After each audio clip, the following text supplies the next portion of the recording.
Okay, good evening. It is 5 p.m. on Monday, May 18th, and I'm going to call this Committee of the Whole meeting for the Lansing City Council to order and ask that our clerk please take the roll.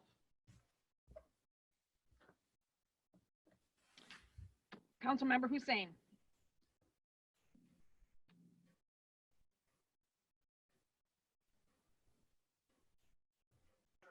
I can see him. Vice President Hussein is present. Sorry, here. Councilmember Spatafor. Present. Councilmember Wood. Here. Councilmember Spitzley. Here. Councilmember Betts. Here. Councilmember Dunbar. Councilmember Garza. Here. Councilmember Jackson. I do not see or have a reply from Councilmember Dunbar or Jackson, so we do have a quorum of 6 members present. All right, we'll keep an eye out for them. I was not made aware that they didn't plan on being here this evening. So next thing is we need a motion to approve, and I'll take them as one motion if no one objects, the minutes from May 11th and May 13th, 2020. President Spatafor, I would move the minutes from May 11th and May 13th. There's a motion before us. Is there any discussion on those minutes? Seeing none, would the clerk please call the roll? Councilmember Hussein. Yes. Councilmember Spatafor. Yes. Councilmember Wood. Yes. Councilmember Spitzley. Yes. Councilmember Betts. Yes. Councilmember Garza. Yes. Councilmember Dunbar. Councilmember Jackson. 6-0 minutes carry. Very good, thank you. The next item on our agenda is public comment. And as a reminder, to participate in public comment, we ask that you please raise your hand virtually, of course. And that is done on a computer. You can go to the participants window and click raise your hand, or you can use the keystroke. I'm stalling because I didn't have it open. On a Mac, Option Y. On a Windows computer, it's Alt Y. And if you're participating on your phone, dial *9. And you will be given 3 minutes to present to the committee, and we will call on you as such. The first person to present this evening is going to be Megan Martin. Megan, I'm going to unmute you, and you have 3 minutes. Please go ahead. Hi, Council. This is Megan Martin. I'm the Executive Director of the Arts Council of Greater Lansing. And as I understand it, we will be talking about certain budget items, including the City of Lansing's Art Impact Funds and the Arts and Cultural Grants for the City of Lansing. And I just wanted to make it clear that we have been so grateful for all of the funds that have been given into arts and culture and how just vital it has been for our community. It's been able to give us things like Below the Stacks Mural Festival, free concerts in the park from the Lansing Symphony Orchestra, a world-class orchestra, festivals in Old Town, Lansing Art Gallery, public art projects, exhibits at Impression 5 Science Center. I could go on and on and on, and just how far we've been able to stretch these dollars, and it has meant absolutely everything to this sector to invigorate our economy in this area using these funds. And I just implore you to consider keeping those in the budget, because they have meant so much to not only the members of the Arts Council, but the community members that get to take advantage of these activities that we have here. I would just ask you to go to lansingarts.org or see our Facebook page and see all of the things that Arts and Culture is doing right now to get us through this time, and just consider how they're going to be at the other end of this tunnel, just supporting all of our community members and just the work that they're going to be doing to make sure that we continue to have hope and that we continue to have heart. And arts and culture is at the heart of everybody in our community. So thank you so much for your time, and we appreciate again how much you've been able to give to our sector. Thank you, Megan. Put you back on mute, lower your hand there. And the next speaker, we have representative from the Lansing Art Gallery, You are unmuted. If you want to start your video, you can, although you do not have to. You have 3 minutes beginning now.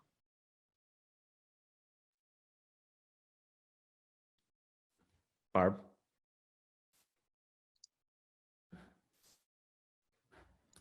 We'll come back to the Lansing Art Gallery. Eric Larson is our next speaker.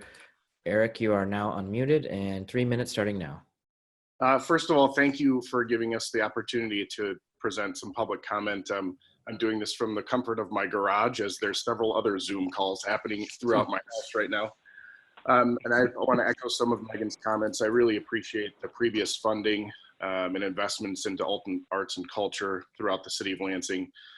As a previous recipient of those funds, the Science Center has been able to do some amazing things using those dollars, including the creation of some, very unique exhibits, but also some very valuable programming, most recently around sensory-friendly programming for folks that literally would never be able to visit the Science Center or other large cultural organizations in the area. And we've partnered with the city and with the CVB and with Arts Council to learn how to do that. And that would not have been possible without the funds through these cultural art dollars. So, I understand, believe me, I know it better. Well, not better than all of you, because you're all in the same boat. We're all in the same storm, different boats. But I understand that there are very difficult decisions that have to be made right now around budgets and finances. But I can tell you right now that the nonprofit arts and culture sector needs your help.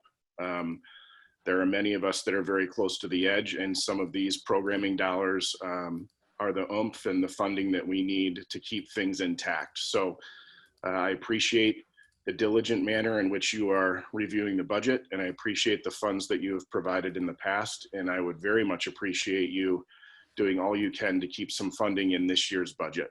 I thank you, and I wish you the best of luck in the process. Thank you, Mr. Larson. Next up, we have someone from the Lansing Art Gallery. We'll give you one last shot. Lansing Art Gallery, you are unmuted, and your 3 minutes begins now. Hi, Whitney with Lansing Art Gallery and Education Center. I'm here today to talk with you about the support that you've provided over the past several decades to the arts and cultural sector. What we know in doing a little bit of research, that since 1984, the council and the mayor have supported arts and culture, and the return on investment is massive. We're so grateful for the support you provide to at-risk youth, to public art programming, and to generations. The commitment you've made, it really makes a difference. It makes a difference in individual lives, to Lansing residents, because it offers us additional opportunities to provide access, whether that's free or otherwise. It's just amazing. And this past year, we installed a city tracker in partnership with the City of Lansing's Parks and Rec along 3.5 miles of the river trail. We saw over 62,000 visits of people who were inspired by public art while they were having healthy and active lifestyles. And we're hopeful to make that move forward again this year during a time when people are having a really difficult in their homes most of the time. Art Path provides a unique opportunity for them healthy along the river trail.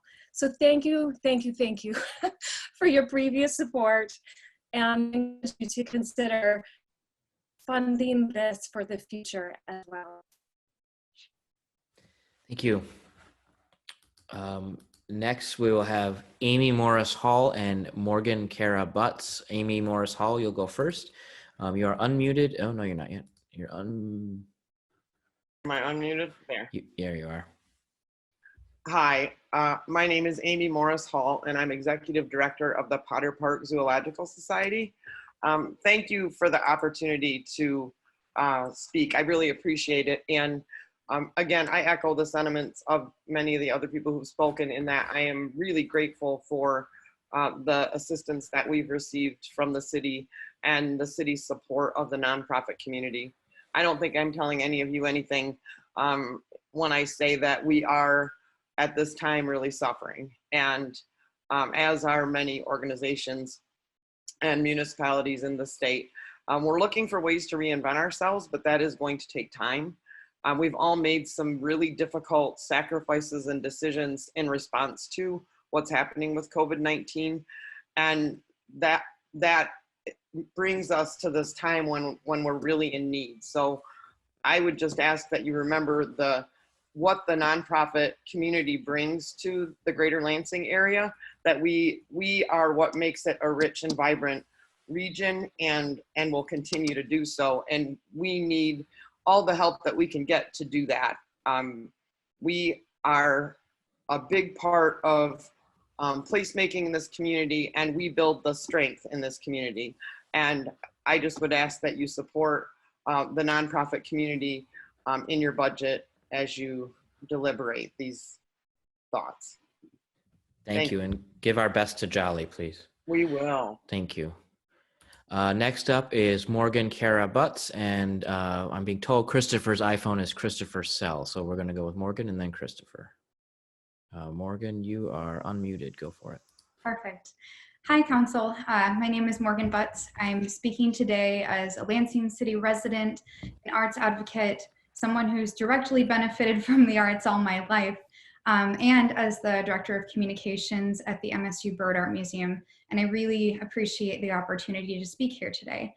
I strongly believe that arts and culture has a place in a COVID world, especially at a time when people are seeking out opportunities to engage with these outlets of connectivity more than ever. The organizations that have directly benefited from impact grants like REACH, the Lansing Art Gallery, and Impression 5 Science Center are some of the most creative resources that we have in our community, and therefore can be the most equipped to find innovative ways to bring a sense of togetherness in this moment when that's absolutely what we need. These are the organizations that will lead the way in amplifying our shared humanity, our hope for a better future, and navigating connection in this crisis. I'm so incredibly grateful for the support that Lansing has provided for arts and culture thus far. It's truly remarkable. It's really put this community on the map when it comes to the arts. I know in this moment that we're really hurting financially and mentally, and I don't envy the decisions you have to make by any means. But if there's any way to make it work, I urge you to consider maintaining funds that support the arts and culture sector of our community. Thank you so much. Thank you very much. Next, we'll have Christopher and then someone identifying themselves as the office hammer. Hi, everyone. My name is Chris Sell. I'm the Executive Director for Lansing 501, which is a local nonprofit organization here in the community dedicated to attracting and retaining emerging talent. We are incredibly thankful for the support that we've received from the city. We're a recipient this year for one of the grants. And I just wanted to share our support and say everything that we could on the behalf of the city and thank the city for the support we received thus far, and say how critically important it is to the future of the programming that we're planning. It's been earmarked to cover an event that's a Riverside Art and Music Festival that last summer welcomed 1,300 young professionals to the city of Lansing in the downtown urban core. And it's our hope that in the future we'll be able to do other programming with those dollars in the city that promote multimodal transportation, that showcase the quality of life amenities, and many of the nonprofit partners that I've had the privilege of hearing from over the last 10 or 15 minutes that kind of help showcase the city and why it's an amazing community for young people to live, work, and play. And so just like all the other organizations, our operational budget for this year has been slashed, and we're already anticipating large cuts for next fiscal year. And as we kind of work with our corporate partners and figure out what support might be declining from those sponsors in future years, we know that grant support will become increasingly important to retaining our budget and helping us fulfill on our promise of helping attract and retain talent. So just want to thank the city so much again for the support thus far, and I'm really hopeful that we can find ways. I know these are incredibly difficult decisions, but anything you can do to help retain these funds to support our nonprofit partners will go a really, really long way in helping the city move forward. Thank you. Thank you, Christopher. And then our final speaker this evening will be the office hammer. Hi, thank you. My name is actually Ivan Eiler. Hi, It only Ivan. says office camera because of the computer I'm using. But yeah, I just wanted to call and and talk about the importance of the arts programs, and not just not just because of the differences that they make in my life, because obviously they do, because this is what I do for a living. But the thing is the differences they've made in the community since they've really started taking off with like the Arts Impact Project and with all those other things that they have going on. I mean, even funding for Reach, all these different places, all these different organizations, they all really benefit from this. But because of that, the entire community benefits from it. And I know when money gets tight, one of the first things that happens is art gets put on the chopping block, unfortunately. And I just wanted to chime in and talk, just because it's one of those things where it's such a small section, of the budget. But I know that when things are tight, it can be one of those things that seems like it's just an easy thing to cut. But the differences that have been made and the entire community and the lives of the people that it's affected since all of this started going on has been huge. And I listened to the mayor speaking at an unveiling of a sculpture once upon a time, and he said that there's so many people that go, oh, we can't fix the roads, or we can't do this, but we can do this. Like, how do we have money for that? And he put it in a way that made perfect sense. He said, when you look at the entire budget, you're looking at this as this tiny little section, this tiny little chunk of money. And people don't realize that because, yeah, they have a pothole on the road. So they see that and they go, oh, the money is not getting used right, or this isn't going where it should go. But it's this tiny little chunk of money that's making this massive impact. All those murals that we have now, that was all because of that funding. Kids being able to go and have art programs after school, those are all part of that grant money and part of that funding. And so if this is something that we cut because it seems like an easy thing to cut, it's going to have more of a negative impact on everybody in the community than it would do good, based on the amount of money that it actually is in the overall budget. And I know that it's a really tough time, and I heard someone say before me that they don't envy you, and neither do I. But I thought it just needed to be said as much as it could be, that money is making a huge difference in that community, and we need that now more than ever. It's a way of bringing people together, and taking that away it's going to be a lot bigger loss than the amount of money that would be saved. Thank you very much, sir. Appreciate your time. Thank you. Thank you, Ivan. And our final speaker this evening will be Terry. Mr. Terry, you have the floor. 3 minutes is yours. I am president of the Michigan Institute for Contemporary Art and also owner of Message Makers in Old Town. Old Town exists because of a group of young artists, and Old Town really catalyzed the revitalization of Lansing from downtown to Rio Town. And it was young people choose to stay and come to Lansing primarily because of the quality of life here. The arts have clearly been a primary factor in Lansing's economic growth. And, tens of thousands come to Old Town, and thousands come to the annual Jazz Fest and Blues Fest every year. I mean, you've all been here, you have a sense of what it's like. To now cut the already very limited funding for arts organizations that they need to survive would, I think, be very short-sighted. We'll lose many of the most creative people that we've got. And people have less reason to come and visit the city because of that. If the council is unwilling to support the arts, I have to ask myself, why would I and my company, my employees, volunteers, friends really want to stay here? The city doesn't value us. And after all so much that we've done, none have done so much with so little to help the city. I mean, you think of the thousands and thousands and thousands of people and time and hours of volunteers that contribute to the arts in this community. my thought is if we want to really accelerate the city's comeback, we should increase funding to the arts. So those are my thoughts. Thank you for your time. Thank you, Mr. Chair. You have a good evening.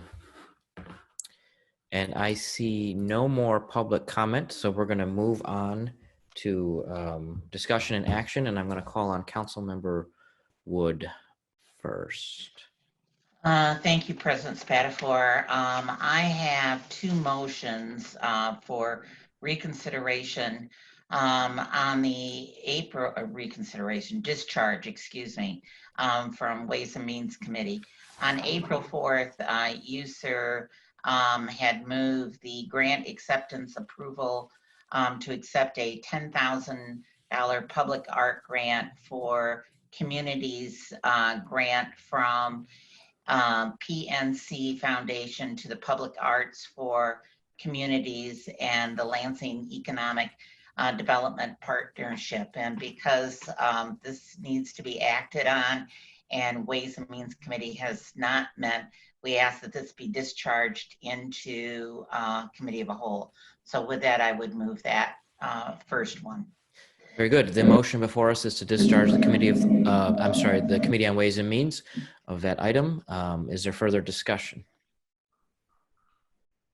All right, and I'll just clarify that, yes, Councilmember Wood is absolutely correct. At the time, we didn't think it was going to be timely, but 9 weeks have passed and it is now timely. So we are going to take that up on the 8th so that it can be in place before the 15th when it has to be accepted. Is that, I see Deputy Mayor Harkins shaking her head, so I think that's the correct timeline. Okay. Is there any further discussion on that item? Seeing none, would the clerk please call the roll? Councilmember Wood, Yes. Councilmember Hussein, Yes. Councilmember Spatafor, Yes. Councilmember Spitzley, Yep. Councilmember Betts, Yes. Councilmember Dunbar, Yes. Councilmember Garza, Yes. Councilmember Jackson. Yes. Motion to discharge the $10,000 Public Art for Communities grant to the Committee of the Whole passes 8-0. Very good. And Councilmember Wood once again. Thank you, Mr. President. On April 13th, 2020, you also referred the grant acceptance for STOP, Stop Violence Against Women grant from the Michigan Department of Health and Human Services. Again, because Ways and Means has not met and this item needs to be moved through, I'm asking that the Ways and Means Committee be discharged and this be referred to Committee of a Whole. Hey, again, cleaning up my mess here. When we thought that we'd have some time, we don't anymore. So we're going to move that one as well. And both of these we will consider on the 8th at COW, and then push it through to the City Council if the Council has no objections to the acceptance of these grants. So the motion before us is the Stop Violence Against Women acceptance grant discharge from Ways and Means to the Committee of the Whole. Any further discussion? Seeing none, would the clerk please call the roll? Councilmember Wood, Yes. Councilmember Hussein, Yes. Councilmember Spatafor, Yes. Councilmember Spitzley. Yes. I see her say yes. Yes. Councilmember Betts, Yes. Councilmember Dunbar, Yes. Councilmember Garza, Yes. Councilmember Jackson. Yes. Motion to discharge from Ways and Means to Committee of the Whole carries 8-0. Very good. Motion passes. Next is Council Vice President Hussein. I'm sorry, that's not true. Councilmember Spitzley. Thank you, Mr. President. What I have before you is a motion to move SLU 3-2020 from Development and Planning to Committee of the Whole. This is a special land use permit to construct the new Gannon parking ramp. They are wanting to move forward rather quickly, and I think it's best to have a more open discussion about the proposal with Committee of the Whole. And with that, I move the motion to move it from Development and Planning to Committee of the Whole. I'm sorry, everybody. Forgive me. So the motion before us, as I understand it, is a motion to discharge the Committee of Development and Planning on the resolution setting the public hearing for SLU 3 of 2020. What he Did I said. paraphrase that correctly? Very good. Yes. Okay. Is there further discussion on this item? And as you will see, before I open up the discussion, we do have that on the agenda this evening, and it is just setting the public hearing. This is for the Gannon ramp, not the Shiawassee one, just to be clear. So is there any other discussion on that? Seeing none, would the clerk please call the roll? Councilmember Spitzley. Yes. Councilmember Hussein. Yes. Councilmember Spatafor. Yes. Councilmember Wood. Yes. Councilmember Betts. Yes. Councilmember Dunbar. Yes. Councilmember Garza. Yes. Councilmember Jackson. Yes. Motion to discharge action on setting a public hearing for SLU 3 2020 from Committee on Development and Planning to the Committee of the Whole passes 8-0. Thank you very much. And that will be acted on this evening to set the public hearing. It's an SLU, so it requires a 15-day notice, I'm told. So the next item on our agenda is a resolution moving the polling place temporarily of Ward 3, Precinct 24, Ward 3, Precinct 25 to the Alfreda Schmidt Southside Community Center for the August 4th primary. I did notice we have the city clerk on. If there are questions on this or if he'd like to address them, Mr. Clerk, you're welcome to do so. And unless I see you unmuted, there you are. If you want to turn your camera on, go for it. Sure. Yeah, the reasoning for this is just that the school district is doing construction on the polling place, so the building will not be available for the August primary. The community center is sufficiently large and one of the closest locations, so we just want to move the precinct there for efficient operations. Thank you. Any questions? I have one question. Which building is it moving from? Atwood School. Atwood, okay. It's probably in my full packet, but I don't have it right there. Okay, thank you. Yep. Other questions on this? And we're doing this tonight so that the clerk has plenty of time to notice those voters. If you're wondering why it's popped up this evening and is on the agenda this evening as well. Okay, so we'll need a motion to approve that resolution. I see Councilmember Vice President Hussein has his mic unmuted, so we'll take his motion. Yep, I would move the resolution for a temporary polling place relocation of, I think it's Ward 3 Precinct 24 and Ward 3 Precinct 25 to the Alfreda Schmidt Southside Community Center from Atwood for the August 4th, 2020 primary election. Thank you. The motion is before us. Is there any further discussion? Councilmember Wood. Thank you. Mr. Clerk, could you tell us how many polling places currently are at Alfreda Schmidt? There are 2 precincts that currently vote at the Alfreda Schmidt, so this will put 4 precincts there. But we have been using the gym, which is a very large room. So, with the current situation with COVID, it appears that there is a high likelihood that almost everyone who wishes to vote in August will be voting by absentee ballot. They'll have the option, but we think there will be very few voters actually voting on election day. Okay, thank you. Thank you. Seeing no other questions, will the clerk please call the roll? Councilmember Hussein. Yes. Councilmember Betts. Yes. Councilmember Dunbar. Yes. Councilmember Garza. Yes. Councilmember Jackson. Yes. Councilmember Spatafor. Yes. Councilmember Spitzley. Yes. Councilmember Wood. Yes. Motion to temporarily relocate Ward 3, Precinct 24 and 25 to Alfreda Schmidt Southside Community Center for the August primary only passes 8-0. Thank you very much. The next item is an ordinance amending Chapter 260 from the Lansing Housing Commission, allowing ownership of their properties. We did have a public hearing on this. It's come back to the committee for final consideration before going to the floor this evening. Councilmember Spitzley, if you would like to address the ordinance. I'm sorry. Oh, I'm sorry. It's the Lansing Housing Commission ordinance. Oh, yeah, okay, thank you. Yep. Final passage. Yeah, so what we have before us is a motion for final passage of the ordinance change for the Lansing Housing Commission. It was a public hearing last week, and there were no comments. If you recall, the Lansing Housing Commission is undergoing upgrades, if you will, to their properties. And as part of that, they own 231 what's called scattered houses, which are individual homes throughout the city of Lansing.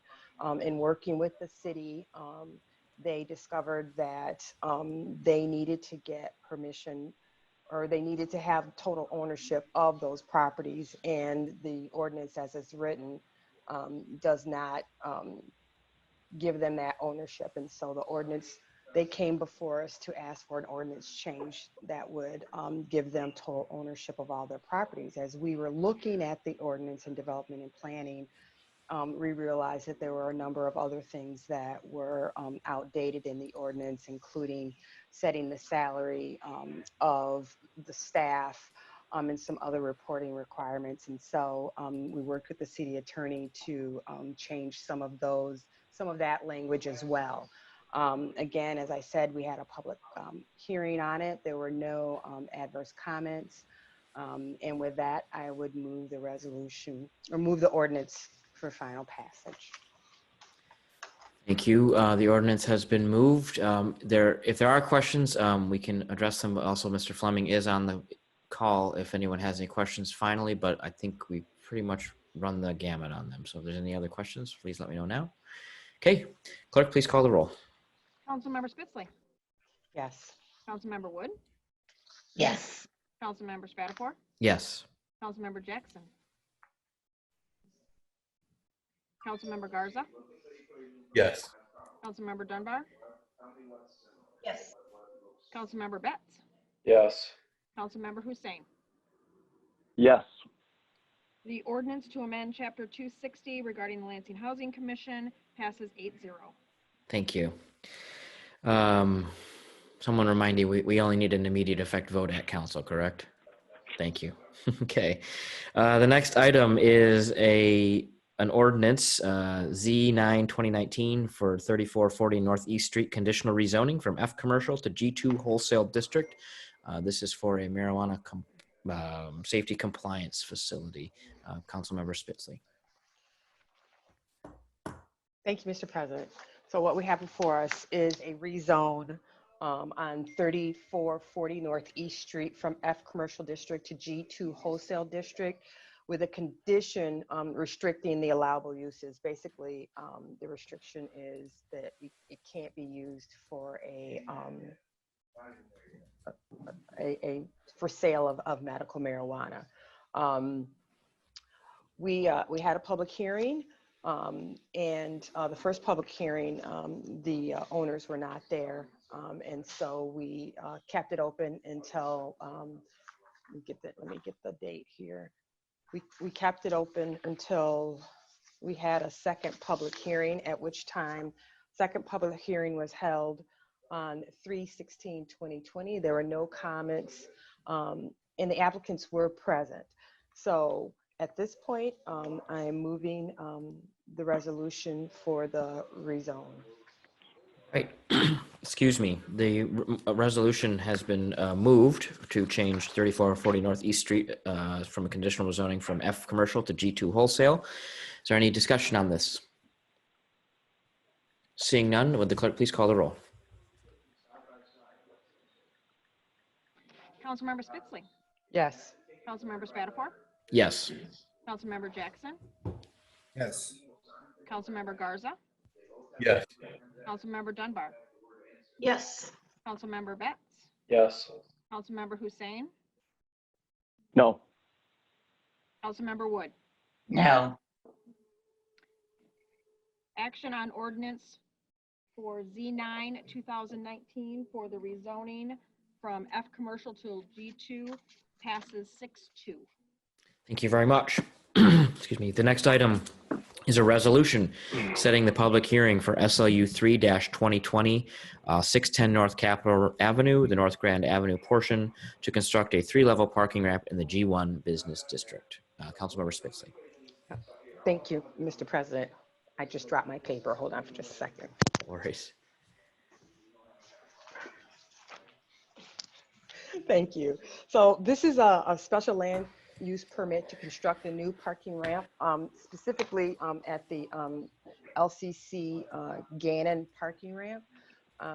The original proposal was for a 3-level parking ramp, and they had also proposed to construct a parking ramp on Capitol Street. The construction of the parking ramp on Capitol Street has since been eliminated, and now they're proposing to raise and add 2 more levels to the Gannon parking. With that, I would move the resolution to establish a public hearing. Very good. And the public hearing will be on, excuse me, June 8th at 7 p.m. in City Hall chambers. Or, nope, that's digitally, excuse me. Okay, so this is a resolution sets a public hearing. Any discussion on this besides what Councilmember Spitzley has laid out? All right, seeing none, would the clerk please call the roll? Again, we're just saying the public hearing. Yep. Councilmember Spitzley? Yes. Councilmember Jackson? Yes. Councilmember Garza? Yes. Councilmember Dunbar? Yes. Councilmember Betts? Yes. Councilmember Hussein? Yes. Councilmember Wood? Yes. Councilmember Spatafor? Yes. Motion to set the public hearing for SLU 3-2020 to construct a parking ramp in the G1 Business District has been set for June 8th. Motion carries 8-0. Thank you all very much. Now for the budget. The resolution before us is the fiscal year 2020-2021 budget adoption and our budget policies. I will entertain a motion to get that in front of us properly, if anyone would like to make that motion. Councilmember Hussein. Oh, Councilmember Dunbar. Okay, go on. Councilmember Hussein, go ahead. I was just going to move it so that Very we good. could discuss. Thank you. So the motion has been made by Councilmember Hussein to adopt the FY 2021 budget and budget policies resolution. Now we will open it up for discussion. Please raise your hand if you have. Councilmember Jackson. Thank you. So I was just looking through the policies and I noticed that on the last page, page 4, the environmental stewardship entire policy was stricken. And I see some of the language, one sentence is still is off, and I have some proposed language, but I would move to include that in the policies. And I guess let me, since I'm on here, the city of Lansing is concerned about its environment and strives to be a good steward as such. The city recognizes the importance of sustainability and supports the Paris Agreement. The city seeks to reduce its emission output, increase energy efficiency, and improve its wastewater treatment and waste management programs. Okay, so remind me here. So we have a motion to amend the budget priorities in front of us from Councilmember Jackson. Councilmember Jackson, I will say, I think that the reason that was pulled out is because the mayor did hire someone in that position. And typically, I think what's been done on these is when they've been accomplished, we've removed them from the budget. But it is within your right to make that motion. I think that if can we discuss now? Yeah. I think that supporting the Paris Climate Accord and saying that we are going to continue work on energy efficiency, wastewater treatment, and waste management programs is important still, even if we're not allocating money. I think that that's different than the sustainability manager. That is my position on this. Okay, so I see 3 hands up, or 2 hands up. Councilmember Hussein, is yours about this or something else? It is not. Okay, Councilmember Dunbar. Thank you. I agree that this needs to still be a priority, but I think that one of the things that we talked about last year during the when we were adopting budget priorities is that these need to be something that can be reduced to an actual cost that impacts the budget. Like this is the area where we say in this budget, it's important for us to do X, Y, and Z. And so if there's not a fiscal tie-in to it, it probably belongs in a different resolution if that's necessary. If I'm not remembering that correctly, you know, I'm open to I think correction on that, but I think that we were trying to make this document be specific to actual costs that we could reduce tangibly in a document. right. And I'm going to ask for clarification. Councilmember Jackson, did you want to include the entire sentence paragraph or just the part? I mean, because there is a $175,000 expenditure in there that was related to some savings we achieved last year. So the language isn't up to date. I didn't catch everything you said, so I apologize. Yeah, no, that part would be stricken. Also, the 175 whatever $1,000. I can read the paragraph I had again. It just changes. It just takes that out, and just everything else is pretty similar. Instead of saying, I mean, I can read it again if you want. Yeah, why don't you go ahead and read it again so we know what we're voting on, please. The city of Lansing is concerned about its environment and strives to be a good steward of such. The city recognizes the importance of sustainability and supports the Paris Agreement. The city seeks to reduce its emission output, increase energy efficiency, and improve its wastewater treatment and waste management programs. Okay. All right. So is there any other discussion on this item? Councilmember Spitzley. I did it right too and had my hand up You on did, that little look at thing that. too, and you almost missed me. But you know, I agree with Councilmember Dunbar. I mean, I'm frustrated with the budget priorities in the past because as we put those in there, they haven't. I think there has to be a budget related issue to them. And I'm all for looking at setting goals and objectives for council for the upcoming years or for 5 years or whatever, and having, you know, the paragraph that Councilmember Jackson had included in that, because I think it's important. But I'm not quite sure that it belongs in the budget priorities, because again, we were really trying to associate budget priorities with a specific dollar amount to be expended. And there is no dollar amount there. And so, you know, I'm all for, you know, having a different discussion of how we incorporate that goal into larger goals for council. I'm just not quite sure it belongs in budget priorities. Okay. Councilmember Jackson, is your hand back up? Or okay, Councilmember Jackson. Thank you. I realize I have to lower my hand and put it back up. I just am using this. So of course I would argue in support of changing it that there is dollar signs on here. I look at the other text in the document and it's a very general, broad, you know, non-specific to dollar amount items. But here, when I look at the environmental piece here, I mean, you could talk about energy efficiencies, reductions, and that will definitely have a dollar sign associated with it. And although it's not new money allocated this year, there is at least, you know, shifting of positions possibly that will also tie right into the budget, because the work of the sustainability manager would be tied into city operations. Okay, thank you, Councilmember Jackson. Councilmember Betts, then Dunbar.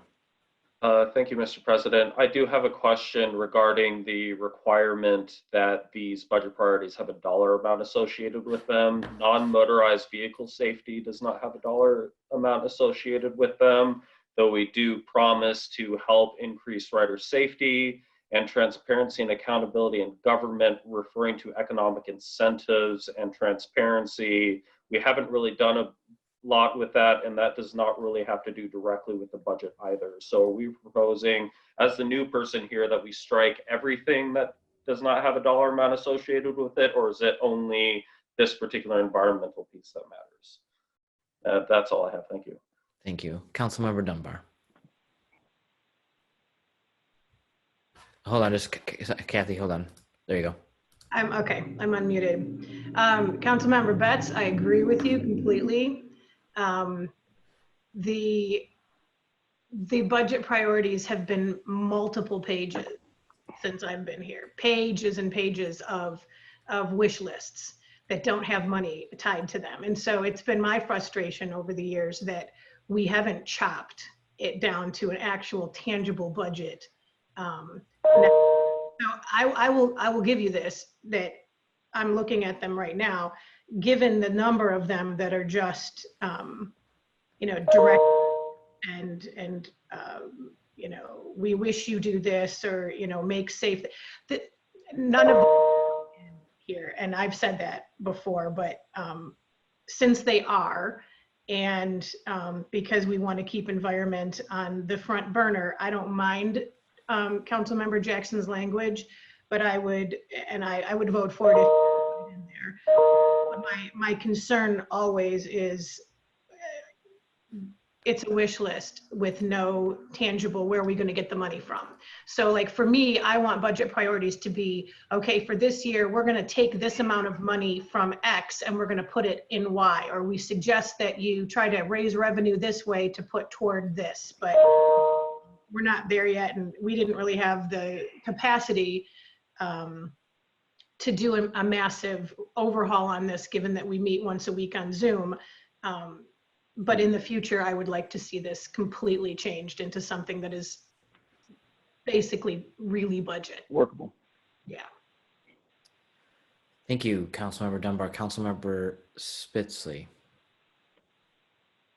I will also vote for the paragraph. I absolutely agree with Councilmember Dunbar. I hope that council in January, as one of our goals, will set up, objectives and goals for the year. And one of those is to totally redo the budget priorities so that, they are more in tune to dollar amounts and more than a wish list, but more of, if we're going to want this, again, as Councilmember Dunbar says, we have to pay for this. This is how much it's going to cost. But at this point, we don't have that. And I will support his paragraph as well. Okay. And I think that's it. Councilmember Hussein's hand is still up, but it's for another topic. So he's patiently waiting, like one of your students, right, Mr. Hussein? You got your hand up waiting for me. So the motion before us is to the inclusion of Councilmember Jackson's amendment in the budget priorities dealing with environmental stewardship. So I'm going to ask that the clerk please call the roll on that. Councilmember Hussein. Yes. Councilmember Jackson. Yes. Councilmember Betts. Yes. Councilmember Wood. Yes. Councilmember Garza. Yes. Councilmember Spitzley. Yes. Councilmember Dunbar. Yes. Councilmember Spatafor. Yes. Motion carries. Councilmember Hussein. President Spatafor, I first have a question for you. You guys received a number of line item adjustments in terms of a proposal earlier today. Some of those were generated by me. Some of those were generated by Councilwoman Wood. My question is how you want to proceed. The way I see this in terms of going through these potential adjustments is to take a look at them by department, open, the floor to discussion, and obviously, friendly amendments. I'm certainly not opposed to that, but then to move whatever we ultimately come up with, but to essentially move that as one amendment or one motion. Is that amenable to you, or do you see? So it's obviously whatever motion you'd like to make. My preference would be that we do it sort of by department, so that we have it, because I know there are some folks that might have potential conflicts that we may want to vote separately on them. So if we could do it by department, that would at least ease the burden of that issue. Okay, that works for me. So the first department that we're looking at deals with City Council. And really there are 8 respective line item reductions that deal with council promotional accounts.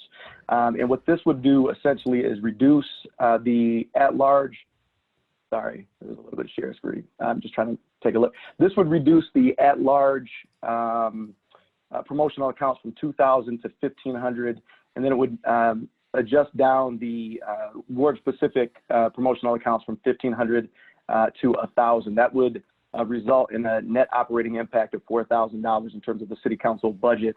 The motivation behind that, or I should say the rationale, is that these dollars are often used to support constituent contact meetings, to support neighborhood picnics and events and things of that nature that typically happen toward the end of the summer, really part of that kind of first quarter of the fiscal year. And so many of those things have already been canceled. And so trying to be somewhat scientific about this, I thought that a 25% to a 33% reduction made sense. With regards to our temporary help contractual line item, my proposal would be to adjust down from 5,000 to 0. And the rationale behind that is we just filled our vacancy. So we had 2 permanent positions as part of city council staff. Both are filled, and I don't believe we will need those dollars that are earmarked within that account. And then with regards to community funding, the recommended executive budget number was 7,000. My proposal would adjust that down to 5,000.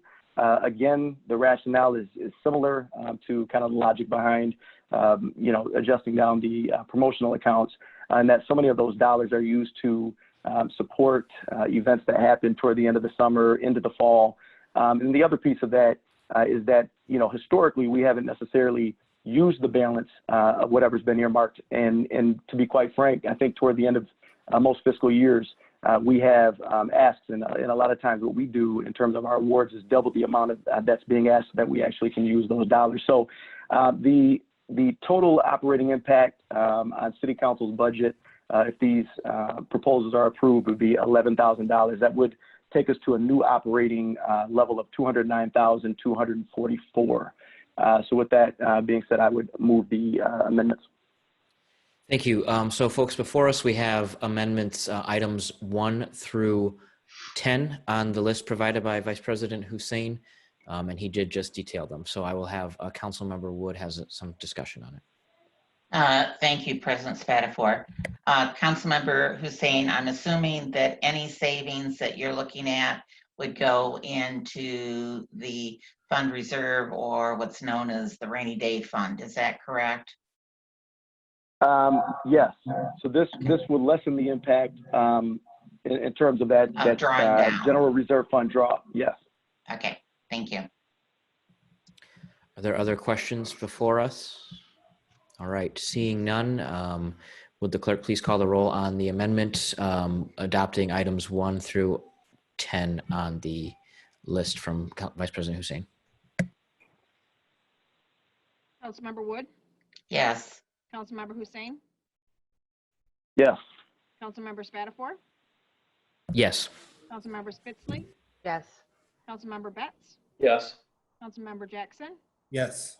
Councilmember Garza, Yes. Councilmember Dunbar. Yes. Motion carries 8-0. Thank you.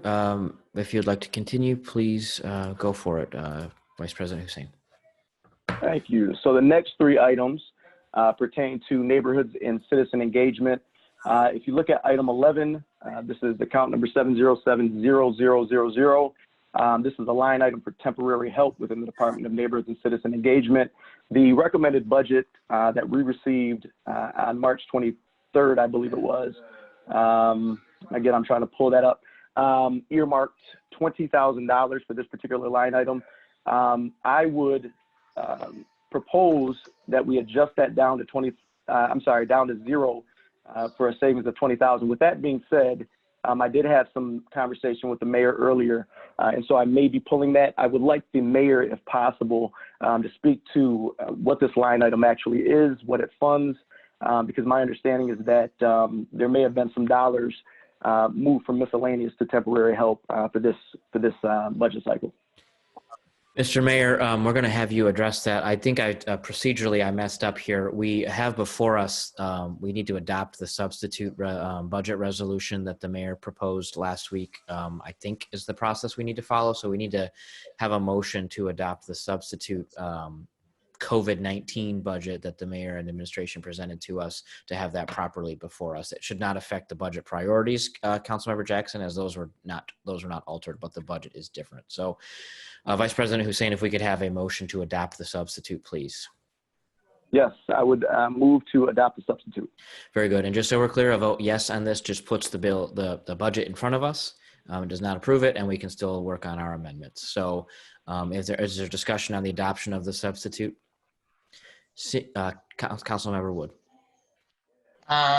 This is to the city attorney, since this does include, and I should have thought about this when Council Member Hussein made his original motion, since this includes HRCS, do we ask that that be separated out? Mr. City Attorney? Jim, you're muted. Nope, you're muted still. Hold on. Go ahead, Jim. You're unmuted now. Is your question because there are different individuals that might have conflicts? Yes. Yes. Then I would, or you could do that. You probably should separate it out because the budget is such an important matter as a whole. Another way to do it would be obviously to have those members disclose and not vote, but that wouldn't work because you'd be dealing with more than just your particular one. So I would divide the question out. Yes. Even for just putting the resolution of a substitute in front of us, this isn't passage. That's the question. Oh, not on this. No, that's not the final vote. No. Yeah, Okay. no. Right. It just to consider the sub. Okay. Just to consider, yes. Let's go ahead and thank you, Councilmember Wood, for that. And Councilmember Dunbar, you have a question on the adoption of the substitute resolution? It wasn't a question. I was just going to say, I think that just for the introduction, there's no conflict. It would be when we vote. Yeah. Very good. Thank you. So the resolution before, I'm sorry, the motion before us is to adopt the substitute from the administration on the budget for the fiscal year 21. Would the clerk please call the roll? Councilmember Hussein. Yes. Councilmember Wood. Yes. Councilmember Betts. Yes. Councilmember Spitzley. Yes. Councilmember Jackson. Yes. Councilmember Dunbar.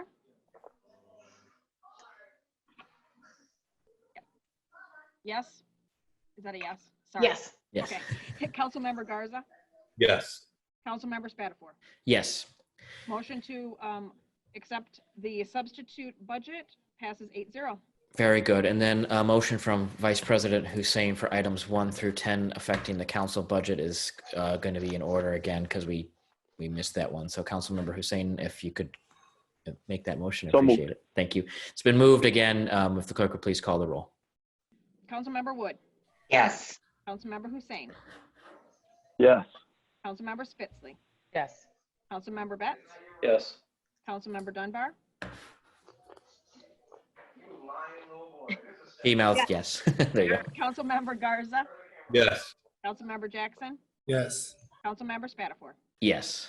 Motion carries 8-0. Motion carries 8-0. I can promise you that if we were in chambers, Sherry would have stopped that from happening, but we are not in chambers, so we had to do that. So next item, Councilmember Hussein, we had just called on the mayor to address the temporary help fund in the neighborhood and citizen engagement pot, and I do see that the director is also on the line.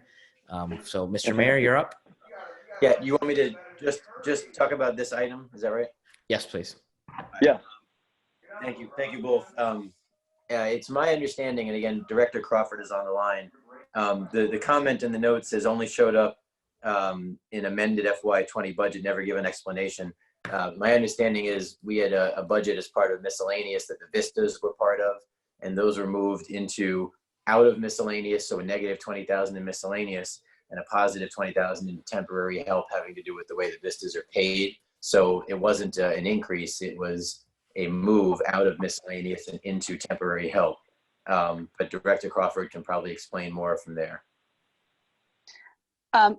In fact, we have not used that program to staff this department.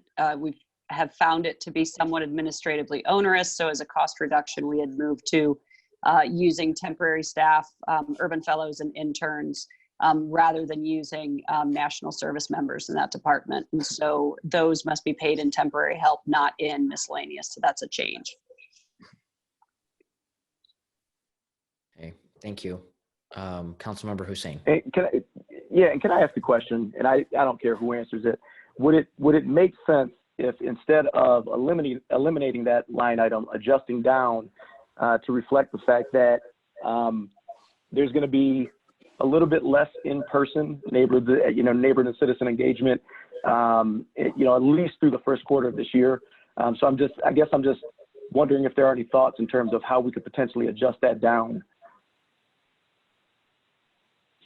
Agree. There will be definitely fewer, obviously, activities that take place over the summer. Reducing that would be appropriate, and then having that online for the fall. Your formula that you used for council might be appropriate there. Was a 25% reduction. Okay, so what I'm going to do then, President Spatafor, is I would amend item 11. And so what we'll do is, or at least my proposal will be to adjust the $20,000 line item down to $15,000, which would be a 25% reduction. With regards to neighborhoods and citizen engagement, account number 963002, this is for the neighborhood grant program. This was an incredibly difficult one. I spent a lot of time really over the last several days chatting with neighborhood leaders, individuals that have, or I should say, entities, groups that have applied for these dollars in the past, some that were awarded, some that weren't. And we talked about the merits of this program. I think over the last 2 fiscal years, we've funded this at $80,000. There was an uptick of $20,000 in this year's recommended executive proposal. And most of the folks I talked to said that, look, if it's between this and a continuity of critical services for 1 year, we certainly don't want this to be viewed as a kind of a way to kick open the door in terms of kind of a perennial or some type of decrease in perpetuity. But we would certainly be willing to take less this year. And so my thought was, if we reduce that down to $60,000, I do understand that there's a $20,000 Neighborhood in Bloom program that is essentially incorporated into that.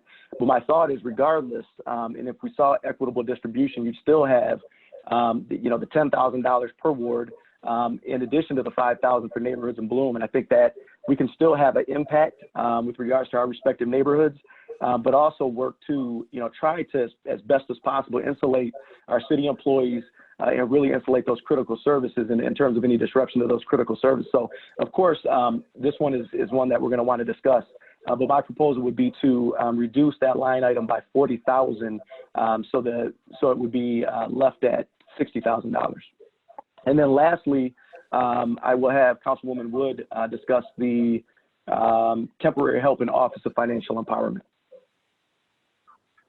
Yeah, Councilmember Wood, and then we're going to open up the discussion for these 3 items together. Thank you. And going through the budget, looking at a number of the areas that had temporary help, it was looking at how we could still supply them with some temporary help. But again, understanding that we're looking at furloughs and hiring freezes and a number of those things, it didn't seem fair to have temporary help when we have employees that we're telling can't come into work. So with that was why the recommendation was to reduce that by the amount that we have in there, which was $10,000.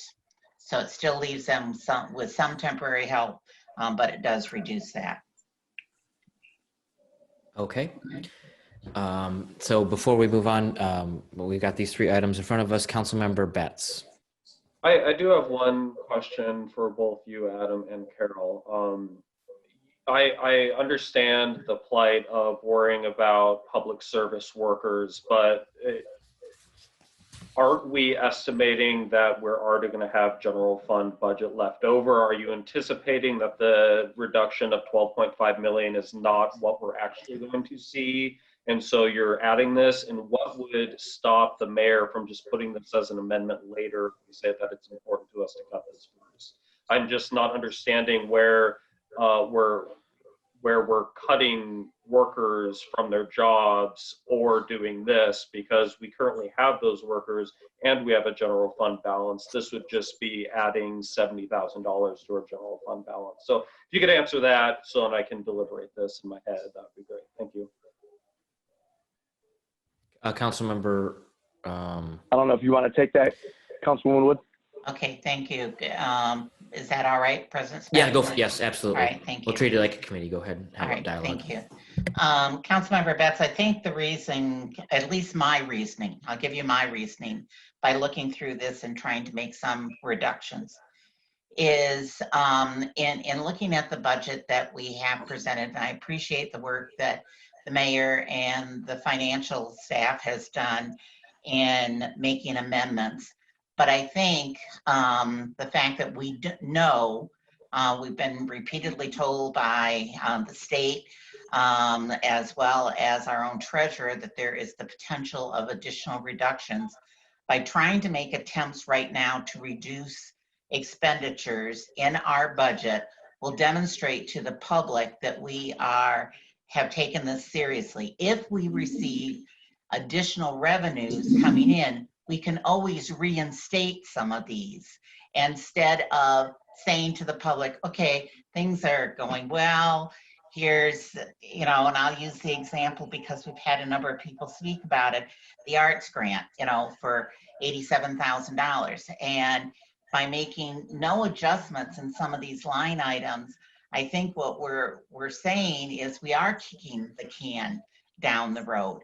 I would rather put money back into the budget because we have increased revenues than continue to cut away. And so I think when we look at this, yes, it doesn't add up to a huge pot of money compared to our overall budget, but what it does is demonstrate that council is willing to look at every line and make cuts where we think that they can be made, and trying also still to keep the essential services that we have out there.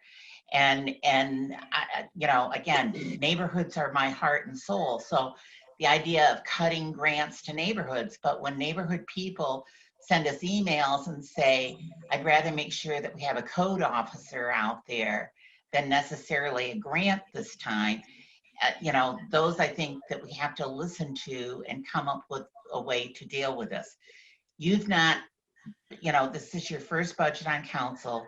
I go back to when we went through this in 2008 and had furlough days and did a number of those things that were out there. And I think, as hard as it is, and there's going to be a recommendation further on in here that we even reduce our own pay, which is done voluntarily. But I think it then demonstrates again to the public how far we're willing to go to try to make sure that we've listened to their concerns. So that's my rationale. I don't know if Councilmember Hussein wants to add anything to that. No, I think you did a fantastic job explaining. Again, when we look at this particular budget, when we look at the priorities reflected in the budget, I think we have to prioritize people, we have to prioritize critical services. And I think, Councilman Betts, I think if you look at what we did here today, or what we are doing here today, I think, these are measures to do just that. I certainly understand that there are mechanisms in place in the future to amend, but again, out of the gate, I think we need to take a critical look at this, make some common sense adjustments. We do have an incredibly important role on council. It's baked into the charter in terms of oversight pertaining to this budget, and I think these amendments reflect that. So, not a lot to add after Councilwoman Wood's explanation, but there you have it. Thank you very much for that perspective. Obviously, I'm new here and just wanted to understand that this is a proactive thing. I just want to see where everybody's sitting on their expectations of what revenues are actually going to look like too. So having these sorts of answers is really useful to me as it's swimming around in my head. So thank you both for answering that for me. Okay, we're going to go with Councilmember Dunbar, Councilmember Jackson, then Mayor Shore. Thank you. I was wondering, since we have the director on here, do we have people that are in those positions right now that this is a continued funding, or is this for real temporary help? Like something happens and you need to call somebody in. At the point of our emergency beginning, we let go of all of our contract employees. So we have had a large reduction in this line. And have had significant spending reductions across the entire department and savings. So we would be, as we enter into the new budget, as we begin to see what our programming opportunities look like, then these would be opportunities to bring on that temporary help. And again, this primarily pays for graduate student and undergraduate student internships within the city that provide program support. Okay, and then if I could continue, do you envision the tasks that they would be doing as something that can be done in the COVID environment with outreach in your office? Yeah, certainly not the way that it's been done before. We are repurposing everything we do. So for example, in the Office of Financial Empowerment, we have changed all of our one-on-one free financial counseling, which I would argue is critical now more than ever, into an entirely virtual environment. And we've been able to make that change. This temporary help also does things like help us ensure our complete count within the census and other critical activities. So it would not look the same as what they would. We would be changing our programming, and it would not look like, obviously, what we had planned for this year, but we would be making those changes with their services. All set, Councilmember Dunbar. Thank you. Councilmember Jackson. Thank you, Mr. President. I just been getting context clues. I want to make sure I'm right. For all of the suggested amendments, it's cutting the amount and putting it into the general fund or putting it somewhere else? They've all been, this will go into the general fund, the budget stabilization fund, or the fund balance. And this will be for all future amendments for the most part? Unless you identify an expenditure to be used with them. But yes, they're all, as proposed on this document, would go into the general fund balance. Okay, thank you. And I just want to say that I appreciate all of these efforts because I've just been trying to wrestle with how I could vote for something that doesn't take into account as much as we can now. So I definitely appreciate these efforts. Thank you. Mm-hmm. Thank you. Councilmember Spitzley. Thank you, Mr. President. I also appreciate this spreadsheet. You know, I've also gotten emails from residents basically saying, you know, this is crunch time and we need to look for as much savings as possible. And I really appreciate the residents of the city of Lansing for saying that. They know that this is kind of an unusual time and they're willing to, they're urging us to make sure that we're protecting, you know, the basic services, but cutting as much as we can. The question for the Office of Financial Empowerment, Andy, you mentioned that you were doing things differently than what you were, you know, and you're not having as much face-to-face contact. And so as we're looking at the reduction for the temporary help there, what would that look like? You know, what would you be doing with, you know, $10,000 less? Would be doing a third less service out of those staff, obviously. You know, these primarily support programs, like I mentioned, our Office of Financial Empowerment, which provides all of our bank-on services, our free one-on-one financial counseling, it supports our Lansing Save program and others. This adjustment in temporary help within the Office of Financial Empowerment is probably the least painful cut that's proposed of these three.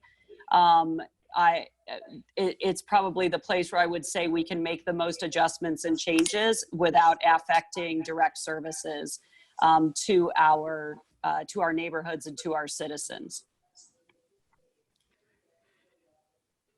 All set, Councilmember Spitzley? Yes. Thank you. Councilmember Dunbar? That was my question, was what what programs would be impacted by this?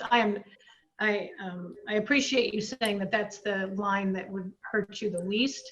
I'm sort of leaning against this reduction. So yeah. All right, appreciate it. Thanks. Thank you, Councilmember Dunbar. Mayor Shore, unless Councilmember Hussein, is your hand still up, or did you want to weigh in on this? No, let me put that thing down. Hold on. Okay, very good. Sorry about that. That's all right. Mayor Shore. I just wanted to weigh in, and again, Councilman Hussein and I did have a really good conversation today, so thank you for that, Councilman. It was a good conversation. The neighborhood grant program, we had proposed it at 100,000. That was an increase.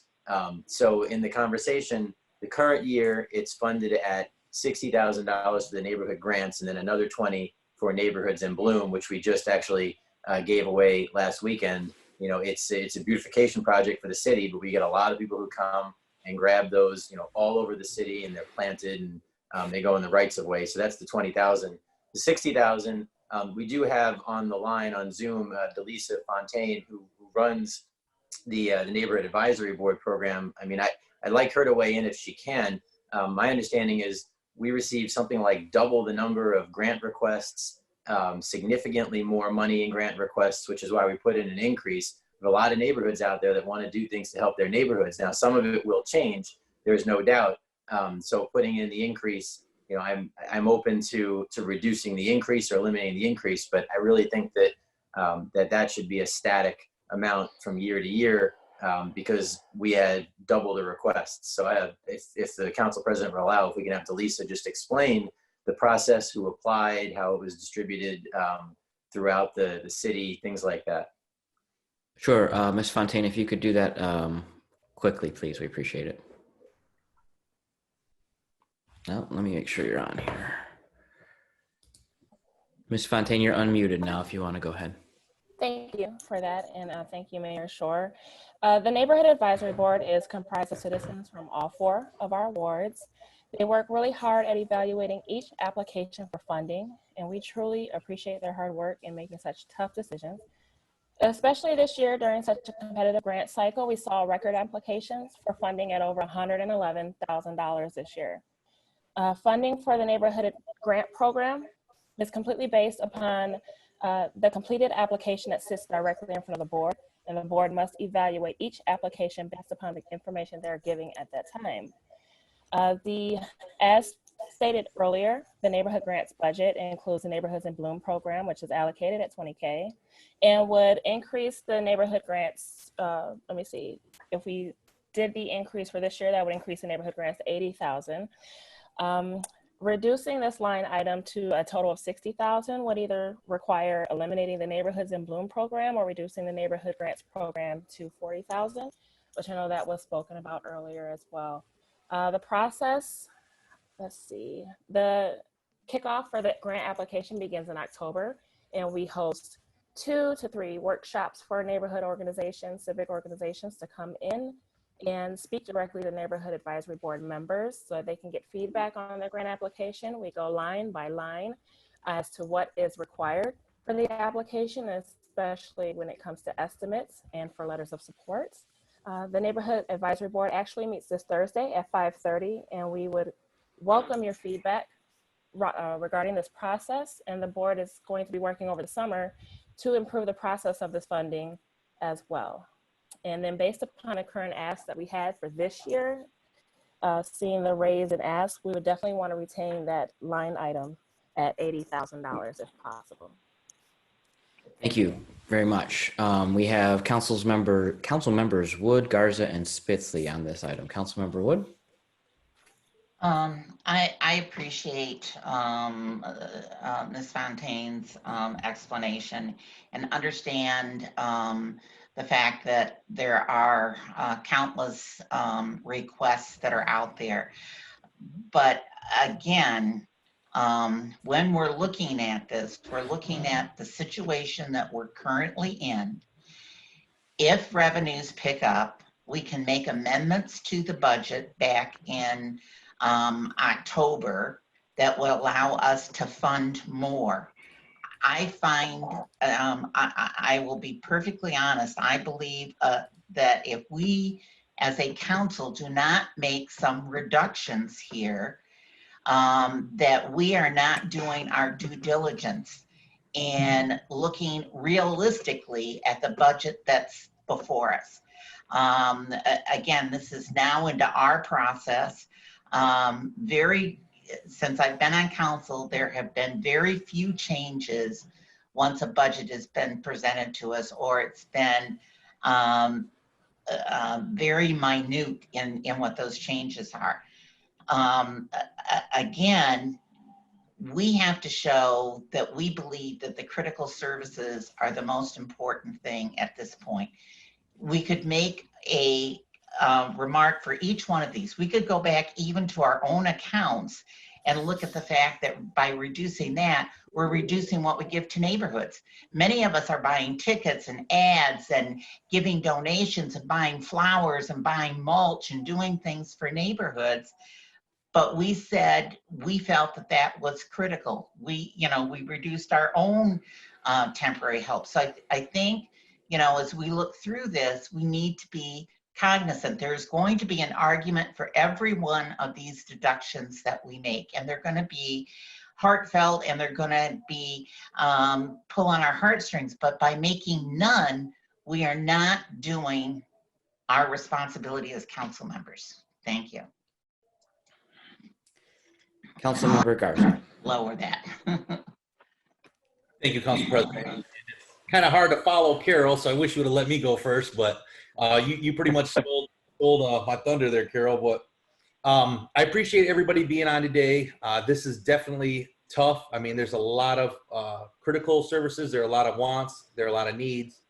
And when we go and talk about, our critical services, for instance, the Lansing Fire Department, which I appreciate the adjustments of adding the $25,000 to the budget, the CIP for $280,000 to replace the heart monitors. That's just to keep them operational. That's to keep them, losing the word here, in compliance with the state. That's bare minimum. So that doesn't give them any room for an extra monitor. There's 10 ambulances. There's only 8 heart monitors. So when we talk about critical cuts and we're talking about, hard decisions, I think it's imperative that we support, the needs of the city of Lansing, our critical services. And the fire department, I definitely am going to support and would like to see it. I mean, I talked to the fire department today. For instance, if they were to order 10 monitors, which would probably be another $70,000, and they could turn in all their AEDs and get all new AEDs. I'm a safety director for my local, so I know how much AEDs are not cheap. You're spending a few $1,000s on each one, and that's something that you're going to need every couple of years.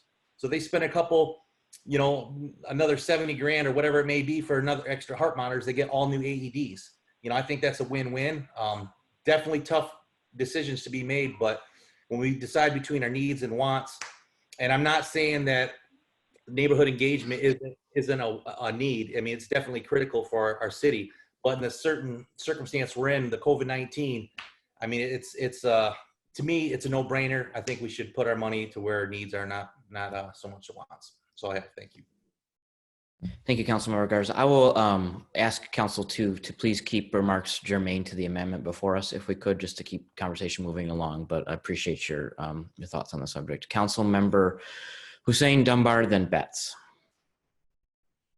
Just very quickly, I wanted to speak to the neighborhood grant program. And first, I want to thank the neighborhood advisory board, whether that be Tracy Winston, Heather Daniel, Chad Grant. I know they work incredibly hard. And huge shout out to Delisa as well in servicing that board and being incredibly transparent, responsive to us as well. This is, when we went through this line item budget, the reality is there's not a lot of fat. This budget isn't chock full of fat. It is an incredibly lean budget as proposed.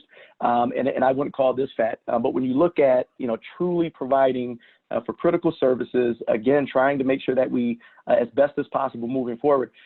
Brandon asked the question earlier, what do I, and I think the implication there was, do you have some expectation that there are going to be incredible deficits in the future, issues in terms of revenues? I think, really, we're gonna see the financial implication of this thing. In my opinion, it won't be just this fiscal year. When you look at the potential for layoffs, when you look at the potential for concessions during, I think, myriad negotiation cycles, those are real. And so I think we have an absolute responsibility to go through and really determine what are the wants, what are the needs.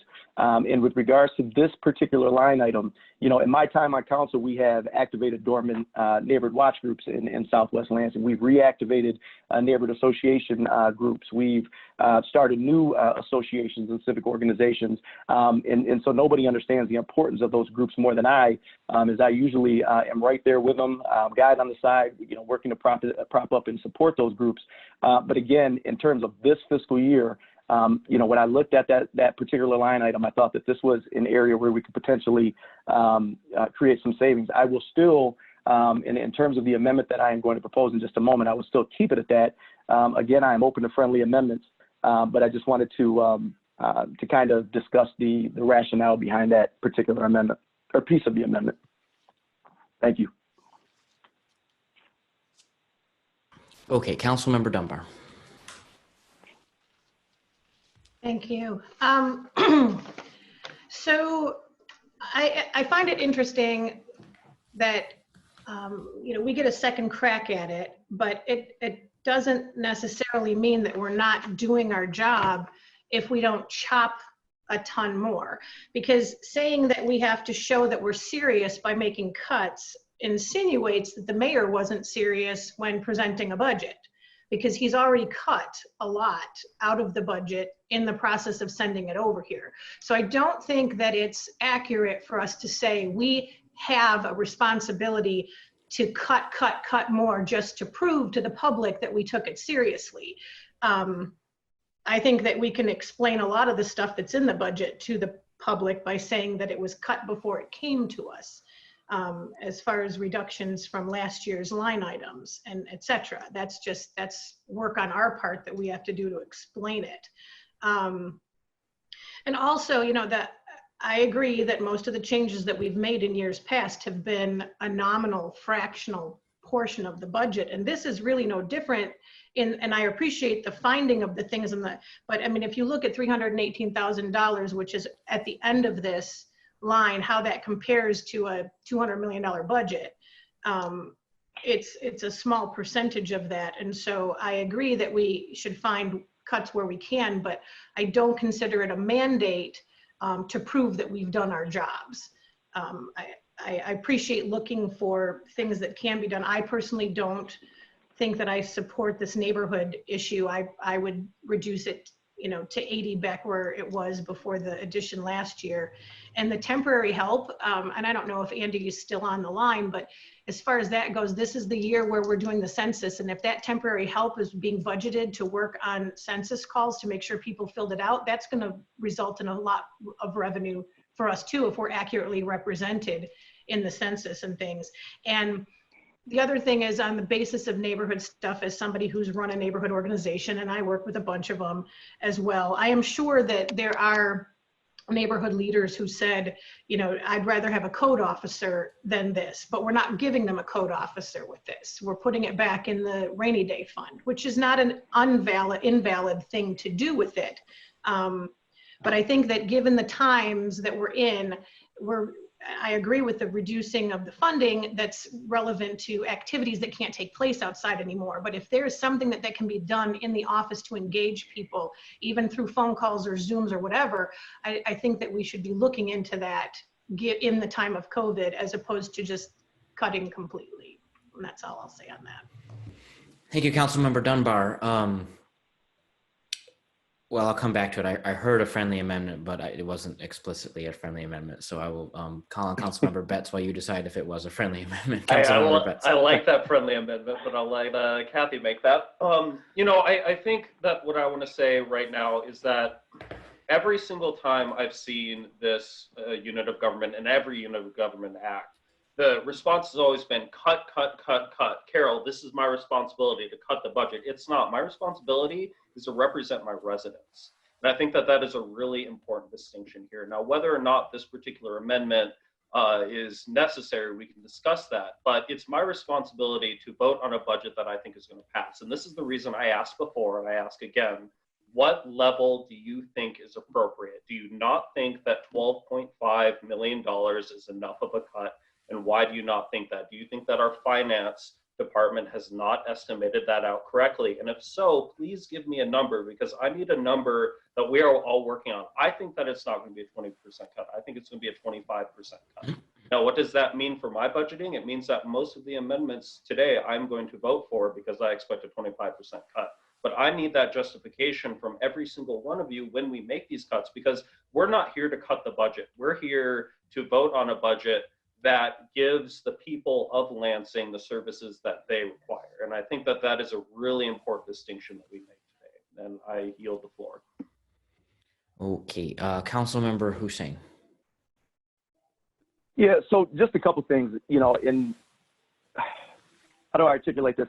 Number one, to Kathy's comment, I agree with you. I think to go through the budget, and again, I should have from the outset discussed, the administration, Shelby Freyer, Jake Breyer. I think they've done a fantastic job.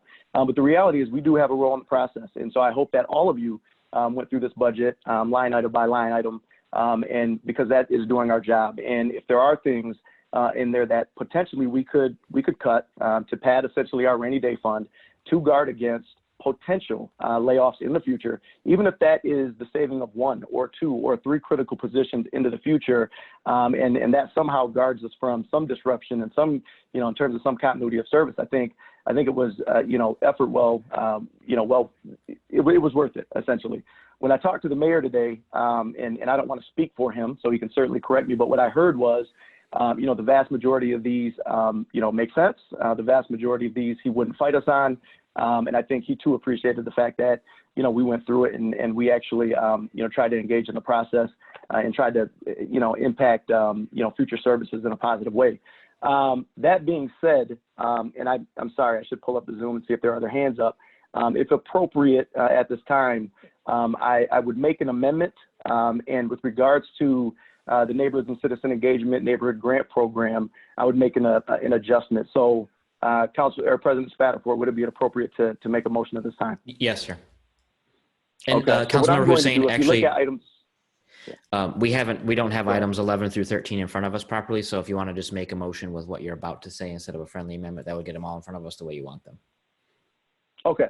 So what I'm looking at is item 11. This is account 7070000. This is Neighborhoods and Citizen Engagement for temporary help. What I would like to do is to adjust that down to $15,000, which would result in a $5,000 savings. With regards to item 12, this is 963002, Neighbors and Citizen Engagement for the Neighborhood Grant Program. The recommended executive proposal was $100,000. What I will do is adjust that down to $80,000 for a savings of $20,000. And then for item 13, account 7070000, this is the Office of Financial Empowerment for Temporary Help. And the proposed number was $30,000. I would I would propose reducing that down to $20,000 for savings of $10,000. In total, I believe that is a savings of $35,000, which would result in new operating of $312,164 for Neighborhood and Citizens Engagement. Thank you. The motion before us is items 11 through 13, but amended to reflect a $15,000 total for 11, a $80,000 total for 12, and a $20,000 total for 13. Did I get that correct? Yes. Thank you. Councilmember Dunbar has her hand up if she wishes to speak to that amendment. Actually, I can live with that. Thank you. It's enough to what I was going to propose. Thank you very much. Councilmember Wood, I see your hand. Just a correction, your last comment was that the Office of Financial Empowerment Temporary Help was what, President Spatafor? $20,000. With a savings of $10,000. Is that correct? Yes. Yes. Thank you. Yeah. Okay, very good. Any other discussions on these 3 items? Seeing none, if the clerk would please call the roll on the amendments in front of us, which are 11 is $15,000 in total, 12 is $80,000, and 13 is $20,000 in expenditures. Councilmember Spitzley.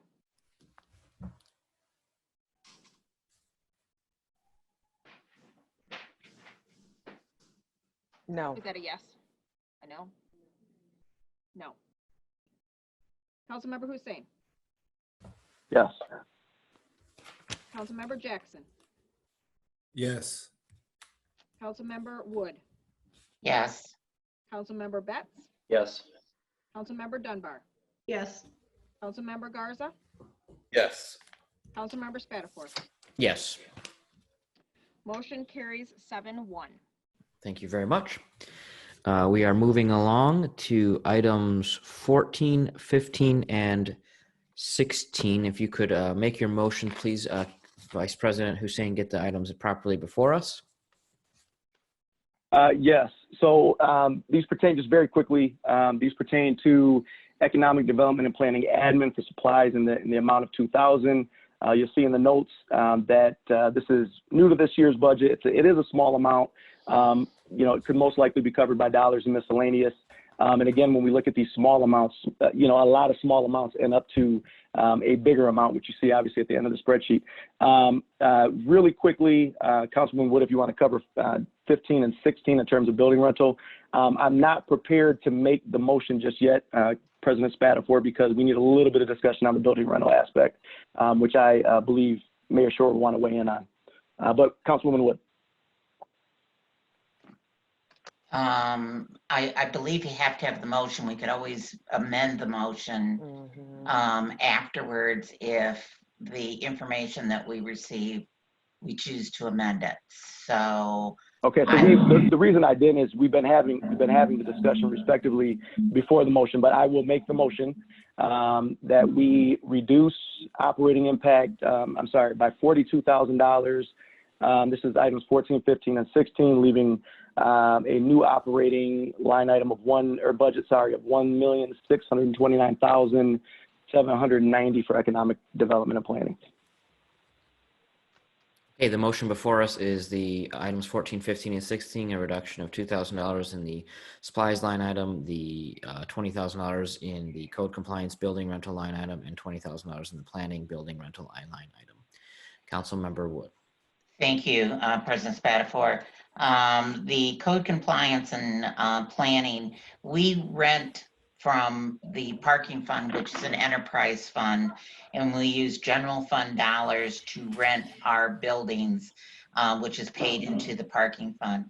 On previous budgets where we've had difficulty in general fund revenues, what we have done is decreased what our general fund, which is almost like a subsidy to the parking fund, rental rate is. Some we have actually reduced it to nothing. What I suggested was that we reduce it by $40,000 that would be absorbed by the parking fund itself. So that's the information, and apparently Mayor Shore has some comments on that. Mayor Shore, then we'll come to the council members if council members are okay with that. Yeah, I just wanted to provide a little bit of context. When Adam and I spoke, I didn't have this information, so he doesn't know this yet. But I did want to make sure everyone knew that in essence, this was moving general fund money, or it was taking money out of the parking fund. So you're looking at, an $83,000 hit to the parking fund. I will remind everybody that the garages have been closed for 2 months, and we in essence waived rates because people couldn't park in the garages. And that was a significant hit. It was about $200,000 each time. Now our parking fund can likely sustain all of this, but we did just, we're going out for bonding, and we think we can still sustain it, so we can take this hit if this is a decision of council. But our parking fund is not, it's not an endless pot of dollars. So you got to be very careful with how much you take out of an enterprise fund. And yeah, this was always weird to me when I first came into office, that we were renting from ourselves, but because these offices are in the garages and they could be used for other things, we pay rent from the city to the parking fund. We've actually talked about not doing that in the future and trying to move out, but we have not, over the last 5 or so years, been successful in renting out the spaces in the parking ramps. Before the crisis came, we were looking at repurposing and looking at going back out to rent some of that space out, like where Gibson's is and things like that. So I'd still like to do that. And if there's usage of that space for others to rent it, then this could change, but then we'd have to move ED&P, which would be a challenge also. So just to make sure everyone understands the context behind the decision. Thank you, Mayor. President Spatafor? Yes. Just to clarify, I am not recommending we take the entire amount. I am only recommending 40,000. I know the mayor had said something about 80,000, but I'm only talking about a 40,000 reduction. It's there twice. You have a 43,000. The reduction, Mr. Mayor, is only by 20,000 per line item. It's listed as both of them, but the reduction is only 20 grand. My apologies. I read the first column, not the Yeah, second. My so apologies. I just want to clarify. So we are putting some money in. We would only be reducing it by 40,000. Thank you. Thank you. So in order, we have Councilmember Spitzley, Wood, Betts, and Dunbar. Councilmember Spitzley, you're first. Thank you, Mr. President. I guess for me, it boils down to what ox we're going to gore here. I mean, the comment is we need to be careful when we touch the enterprise fund, and I get that, and I agree with that. Versus other comments of not touching citizens grants. I think that we're going to have to make tough decisions, and so this is one where I think it's a tough decision. It's not my preference, but we're going to have to find ways to cut the budget. So that's all I want to say. Councilmember Wood, you put your hand down. I think that was a remnant. Very good. Councilmember Betts. My question is, are we going to have some cash flow problems if we reduce this by 40 or 80 grand? I'm not sure what our enterprise has in it on the top of my head right now. Or is this just something that we're bringing up to let people know? Andy, do you have an answer? Or Shelby or Jake? Shelby, if you're on, can you address that? Specifically, the parking fund ended the fiscal year June of 2019 with about 14 million in it. But certainly that's one of the enterprise funds. We have many, so I can, if you guys want that information, I can start pulling audit numbers right now. Thank you. I think that answers the question. Yep, thank you. Councilmember Dunbar. Am I? You're unmuted, yes, ma'am. Oh, God. Nope, now you're muted. There we go. I just basically lived the Come on, guys. It's been 2 months of this. We haven't figured it out yet. Saturday Night Live meme of like, can you see me? Yeah. So my question was based on the 40 grand. With that, Andy, you had mentioned something about the going out to bond and everything. I mean, is it going to have any impact on our ratings that we take 40 grand out of that and 40 grand the fund, or could somebody speak to that? Yeah, I can't. I mean, I don't.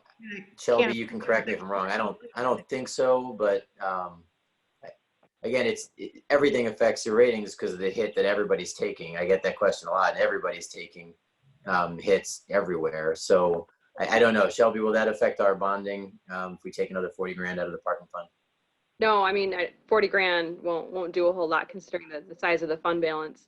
But I do appreciate the fact that we're concerned about it, because obviously if we don't have a budget specifically for that fund, She froze. Shelby, you're frozen. Yeah. Convenient time. So I guess to answer the question, no, 40 grand won't be. Is that better?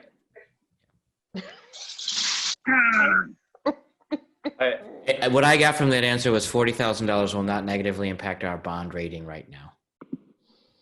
If anyone disagrees with my summary of that answer, speak now or forever hold your peace, because we're moving on. No. All right, so before. Stupid fucking pump. Oh, hold on. Can't get the hose to.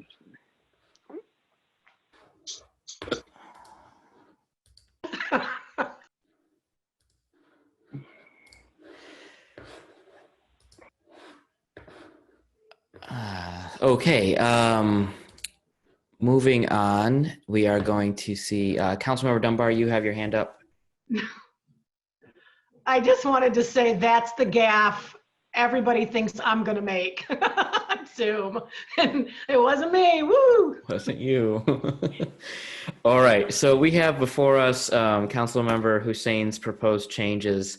The only thing I did ask about this, and it's $2,000, folks, so it's not a huge deal, but it's my understanding that the $2,000 in supplies, the reason it's new is because it was in miscellaneous, and in the interest of transparency, it was moved to its own line item. and now we're looking to whack it. So I just wanted to clarify if my understanding was accurate on that or not. I'm not going to go to the mattresses for $2,000, but I wanted that point of clarity out there, Mr. Mayor. Yeah, that's my understanding, bro. I talked to Brian. He said I'm not going to fight for $2,000. He said, Okay. but he said I took $2,000 out of my supply or out of my miscellaneous, put it into supplies, and council's going to eliminate it. He said it's funny. I mean, it is funny, but it is what it is. It's not a new thing. It was just a moved thing. But again, it's $2,000 and $150 million. So yeah, it is all what right. it is. That's what I was. And one of the things that we've been trying to do to jump in automatically in finance is find different items that are charged to the wrong accounts. And rather than just budget for those in the wrong places, we're trying to make sure that we're reflecting the lines and accounts to what they actually are and doing. And so we're trying to provide additional accountability and transparency by breaking out some of the expenditures. You'll see that in some of the fire equipment lines. We're breaking out SCBA bottles from their uniforms lines so we can distinguish between personal protective equipment versus their the uniforms that they just wear as a general basis. So Thank you, Jake. Councilmember Hussein, might you entertain a friendly amendment to move that 2,000 from miscellaneous and keep the supplies intact in the interest of that budgeting practice? I would accept the friendly amendment, yes. Okay. I think I can make a motion or make a friendly amendment anyway.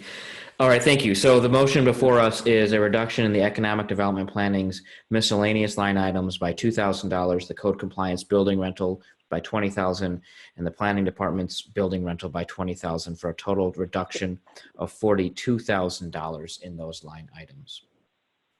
Is there further discussion? Seeing none, would the clerk please call the roll? Mr. President, Oh, yeah, Councilmember Wood, I'm sorry, I didn't see your hand. I apologize. didn't I just understand you to ask that $2,000 be removed? No, I suggested that it come out of miscellaneous instead of supplies. So it's still being removed, but just put into the right item. All right, so then Sherry would need that account number. So, okay, thank you. Yep, it's Sherry. She's on the phone. I know she's keeping track of it. But it's the miscellaneous from economic development and planning admin, not supplies. Yep, I'm all set. Thank you for double checking. Thank you. Thank you, Councilmember Wood.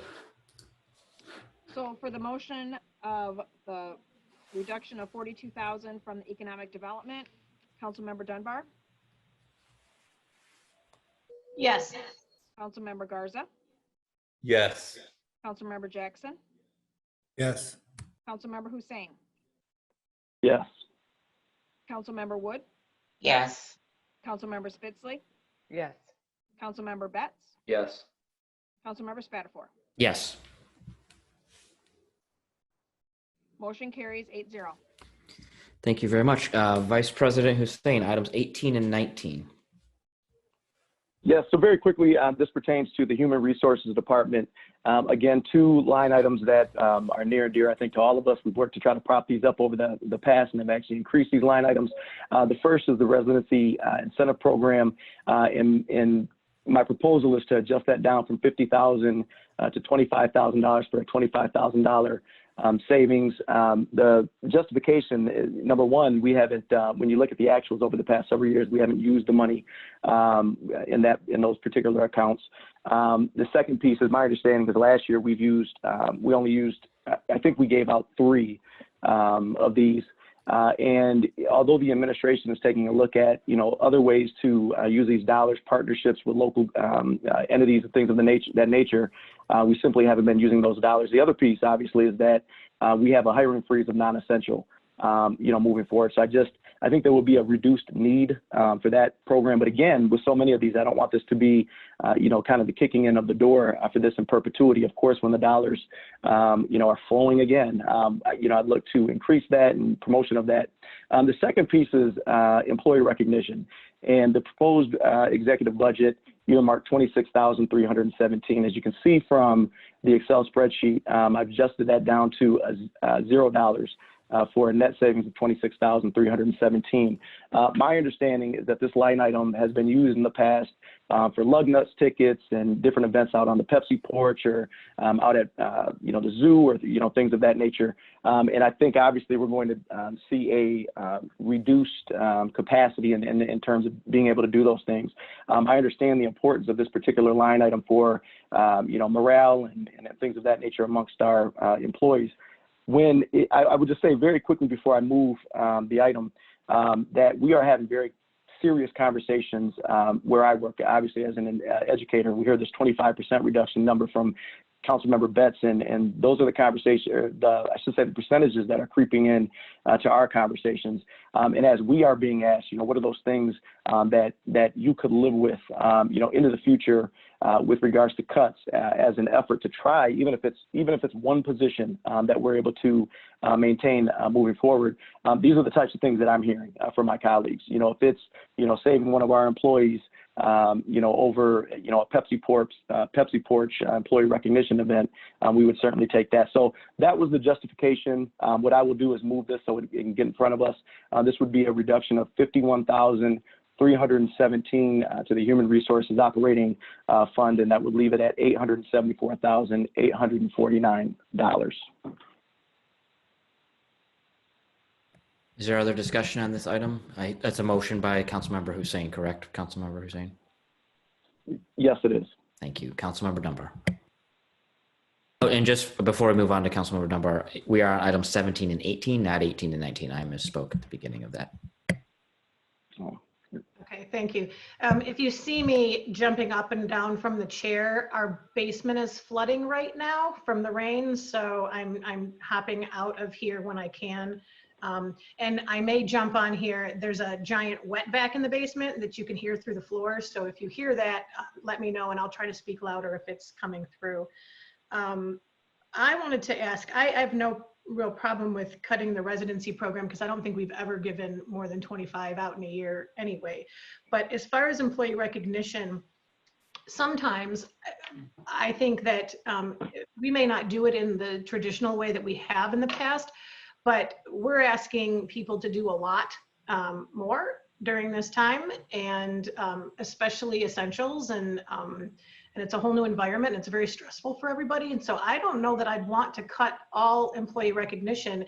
And I want to ask the mayor maybe, like, what, as far as morale goes, like, is there something that could be done with a portion of that money for that? Yeah. Mr. Mayor, please.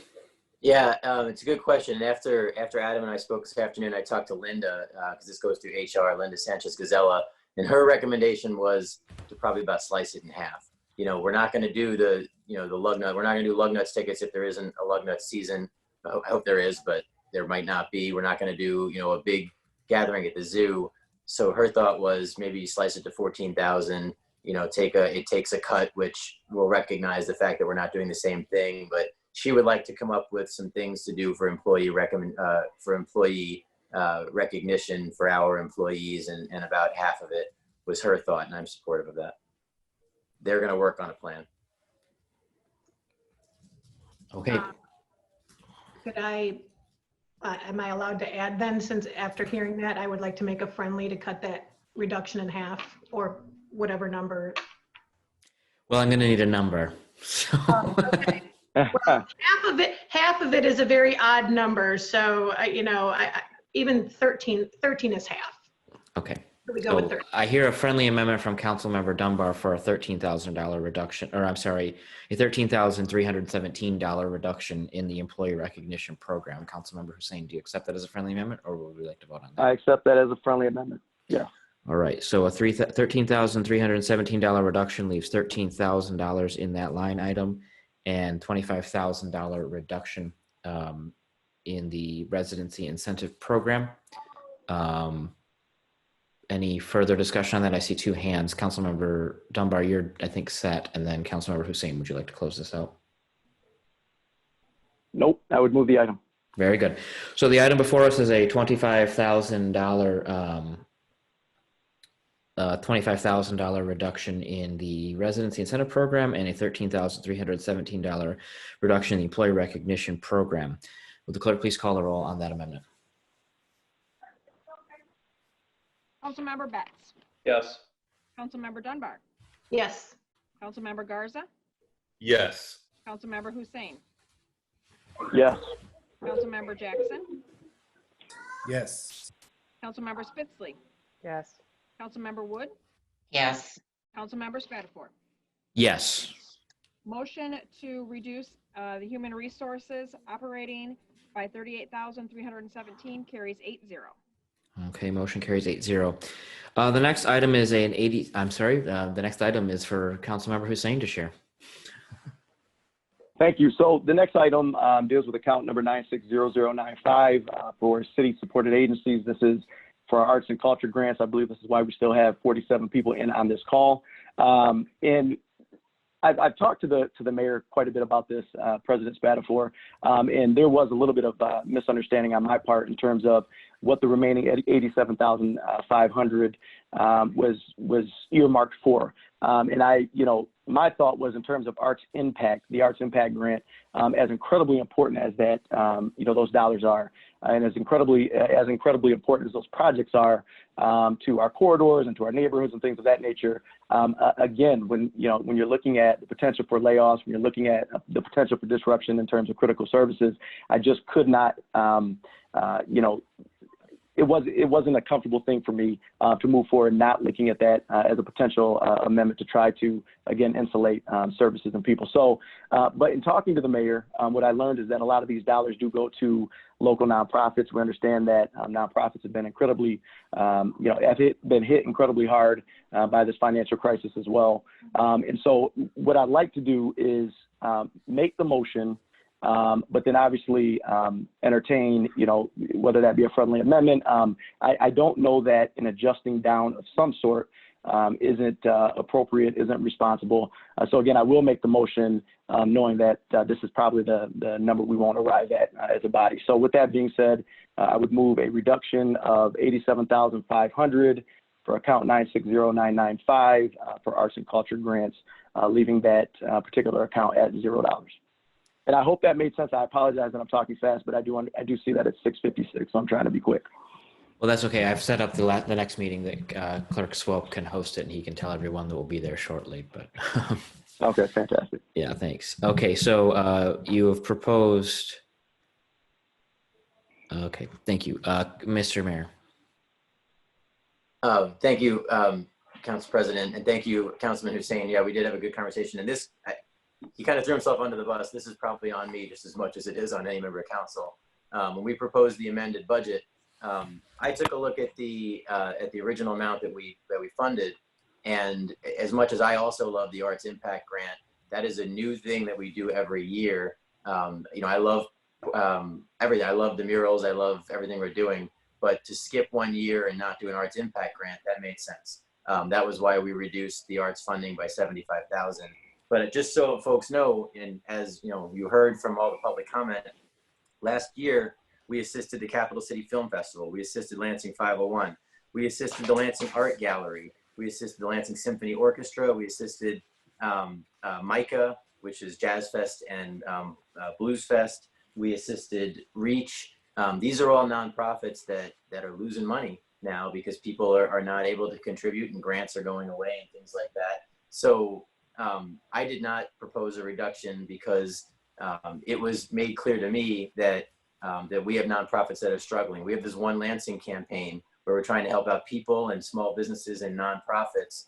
And for me to reduce the amount that we give to our nonprofits in Lansing didn't make sense. I know it's a struggle, and I know everyone's going to look at this nonprofit versus that nonprofit versus police officers and firefighters and everything. I get all that, but our nonprofits are really important right now, and they're struggling just as much as everybody else. So I did not want to see that be reduced, so I did not propose it. And again, I don't know that I made that abundantly clear when we put in our amended budget. So again, I thank you, Councilman Hussein, for saying what you did, but I think that's on me just as much as anyone else. So I would hope that you would leave it. I would hope that you would leave the amount for our nonprofits who do such incredible work. in our community and really are struggling. And I would hate for this to be the difference between someone staying open and not.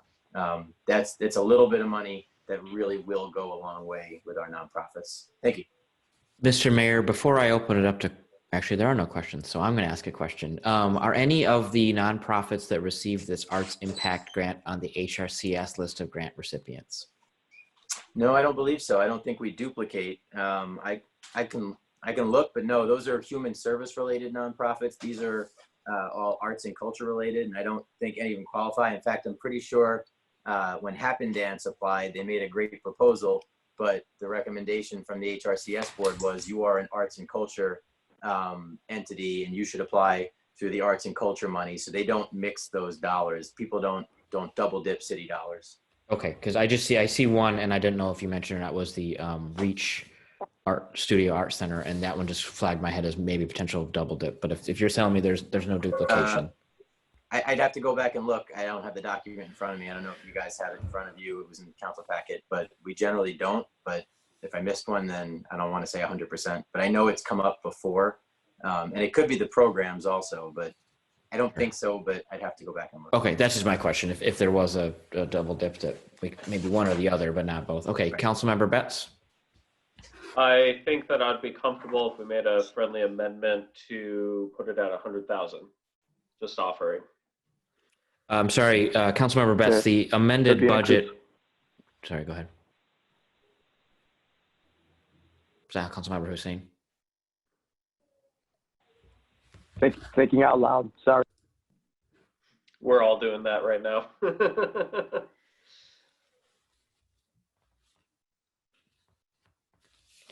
So I guess, let me clarify a question. Who receives the Arts Impact Grant as it's written right now, Mr. Mayor? It's just a fund that we contract with the Arts Council, and they do applications. The way it worked last year was we set aside $75,000 of the funds for the Arts Impact Grant, and then the other 80 whatever went to smaller mini grants or nonprofit grants. So 75,000 was for one specific project, and then the rest was allocated amongst proposals from nonprofits that applied. So we will be in the contract with the Arts Council. We will remove the Arts Impact Grant for this year, which was the 75,000, and we will leave the other phases in the contract. All right, and then, I mean, assuming that this doesn't go through, can we just, or that this cut doesn't go through and you do have this grants to administer, I would request that you ensure that they're not receiving grants in another way if the idea is to shore up as many nonprofits as possible, because I see a couple on my HRCS list, which I do have in front of me, that could potentially be or may have been mentioned in the past. And I would want to make sure that those dollars are going to as many organizations as possible when we're looking at reductions. So I do have in front of us a friendly amendment from Councilmember Hussein putting that at, at 100,000. But I would like to just clarify that the FY amended budget for COVID-19 reductions put that dollar amount at $87,500. Oh. So the reduction was 100% of that. So moving it to 100 would be an increase. If that's what you want to do, that's fine. But its original amount was $87,500. No, I misunderstood what was going on. I rescind that. I apologize. Okay. That's okay. Councilmember Dunbar. I think I might be confused on the spreadsheet. It looks like an $87,500 cut from an $87,500 budget, and it says that it leaves a remaining $15,000. Was that a mistake, or did you intend to leave some there? No, that leaves the operating budget for that department, I think, or the operating budget line item for that total. So in total, it's a $100,000 line item, $87,500 of which is the Arts and Culture Grant. Got it. Okay. I'm not inclined to cut this, but I want to ask beforehand. So when we see an HRCS budget come through, folks have already asked for the money and it's been tentatively awarded and it comes through in the budget. And if we make cuts, it's actually impacting somebody that expects that money.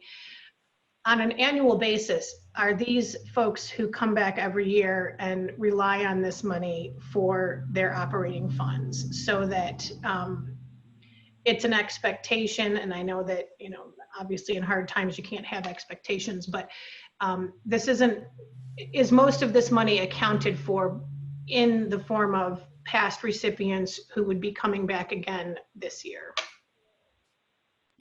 The answer is some yes and some no. So we had some in here who have gotten in the past, like the zoo or I-5, who didn't apply or get last year. So some, I believe, you know, they need this as part of their ongoing mission and to fund their mission, and some get it one year and don't get it other years. We have put some very hard requirements that it has to be in the city of Lansing, for the city of Lansing. It has to serve Lansing residents. So you see with the Lansing Symphony, you know, they perform at Wharton, but they're doing these neighborhood concerts where they come into the neighborhoods and do concerts. So that's in the city.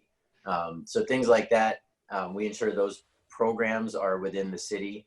So some do rely on this year to year for operating, and this will be a hit to what they hoped for their operating. Now, nothing is guaranteed until they apply and they get it, and we're very specific about that. But I'd say some yes, some no. Okay. Okay. Thank you. Thank you. And just to clarify, before us is the reduction of $87,500. Councilmember Betts. Mayor Shore, when I hear it's a cut to operating budget, I hear a cut to employment. Do you know what proportion of this 87,000 goes to operating? Can you make some sort of estimate so that we can make a good decision on this? I can tell you the numbers we gave last year. We don't have a requirement for a certain amount for operating. We gave 15,000 to the film festival, which happens mostly in Lansing. We gave 14,500 to Lansing 501, which was part of their Dam Jam. But again, it's people that put that on. We gave 20,000 to the Art Gallery, which went towards the Art Path program, which again is one of their operational programs. Lansing Symphony I talked about. The Michigan Institute for Contemporary Art, that goes to Blues Fest and Jazz Fest, and it was 14,500, and I'm fairly certain that's fairly sustaining for them in terms of putting on those two events, which bring thousands of people to Lansing into Old Town. And then Reach, it funded their drop-in make art program for our kids, especially lower income kids in the city. And again, that's operational. So it's operational within the city. I can't give you an exact number because it's part of their budget. They, you know, nonprofits collect from a variety of sources when they do grants and things, and it's part of their ongoing budgets. So either something would have to be cut, or people who do those some things would have to be eliminated, but I can't speak specifically for each one. Thank you, Mr. Mayor. Councilmember Betts, are you all set? Yes, I am. Thank you. Councilmember Dunbar. Or are you just your hand still? Okay, Yep, sorry, I should have put it down because actually Councilmember Betts asked the same. Thank you. Councilmember Hussein. President Spatafor, when I originally moved this, I moved it so that we could have the conversation. You know, again, the mayor and I discussed earlier. I certainly understand the impact that this could potentially have in not being able to, you know, in a data-driven kind of scientific way, adjust this down. I would, at this point, like to withdraw the motion. Very good. The motion has been withdrawn. Councilmember Garza, you lost your chance to speak. I apologize. Unless you really want to. Okay, Councilmember Garza, go ahead. All right. Sorry, I apologize. And, you know, since you're withdrawing it, Adam, thanks, but no thanks. But I was going to mention, or going to comment on the mayor, what he said about, you know, how the Blues Fest and the different events, you know, draws thousands of people into the city. I don't know if that's such a great idea to do this year, this fall, you know, knowing, you know, what we know right now. And that's why I was going to say I support this, because obviously I don't think I want, you know, thousands of people flocking to the city of Lansing, possibly infecting our residents. So that was my comment. Appreciate you giving me the time to talk. Thank you. Moving on, Councilmember Garza, items 20 and 21 on your list, which are kids related to kids camp. That would be Councilman Hussein. What did I say? You called me Garza. Oh, That's I apologize. Okay. Oh, completely okay. With regards to these two items, and I didn't have time, obviously, to send anything out after my discussion with the mayor. I'm actually going to, kind of pull those as well. And so that leaves items 22, 23, and 24, which Councilman Wood will speak to. So, Councilmember Wood, we will take them. You can, if you explain them all at once, but we'll take them individually because they are different departments. Okay, thank you, President Spatafor. And looking at temp help in the various departments, the mayor's office, it would be a reduction of $20,000 from an $80,000 budget. For the city clerk, it would be a $10. I'm sure you'd appreciate a $10,000 reduction from a $100,000 budget. And for law, it would be also a $10,000 reduction. Again, the fact that we're looking at hiring freezes and things like that, felt that these could be dollars could be spent in other various put back, into the general fund. Also, the fact that a number of these, I'm sure, are students and things like that. So there's a reduction with those. So that's what those recommendations are. Thank you. Councilmember Wood, I don't see other hands, so I'm going to ask, what method did you use to arrive at these dollar amounts? I'm asking because there seemed to be a calculation of a percentage for a lot of the other reductions, but for instance, I'm concerned more what a $10,000 reduction does to the law department than a $10,000 to the city clerk's department, although I'm concerned there as we have two huge elections coming up within this fiscal year, but I'd at least like to know the methodology. In reviewing these and past temporary help budgets, that's where I came up with the figure that I came up with. I didn't use a percentage as Councilmember Hussein had.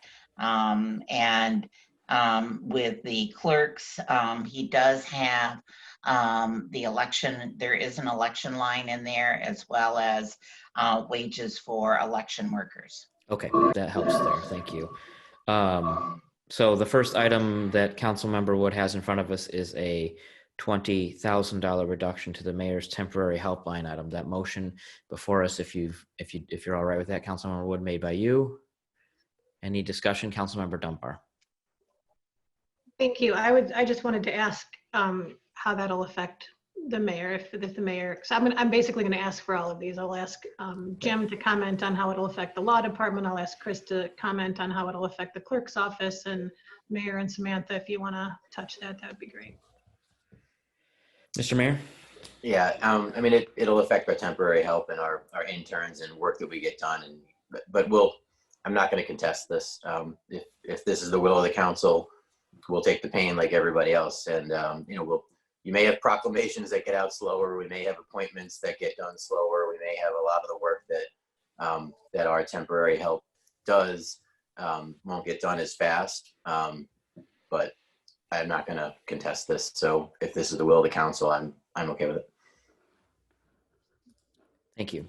Seeing no further discussion, will the clerk please call the roll on item 22, a $20,000 reduction to the mayor's temporary helpline item? Councilmember Wood. Yes. Councilmember Spitzley. Yes. Councilmember Dunbar. Yes. Councilmember Betts. Yes. Councilmember Jackson. Yes. Councilmember Hussein.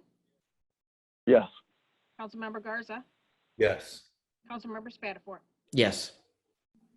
Motion for a $20,000 reduction out of the mayor's operating budget passes 8-0.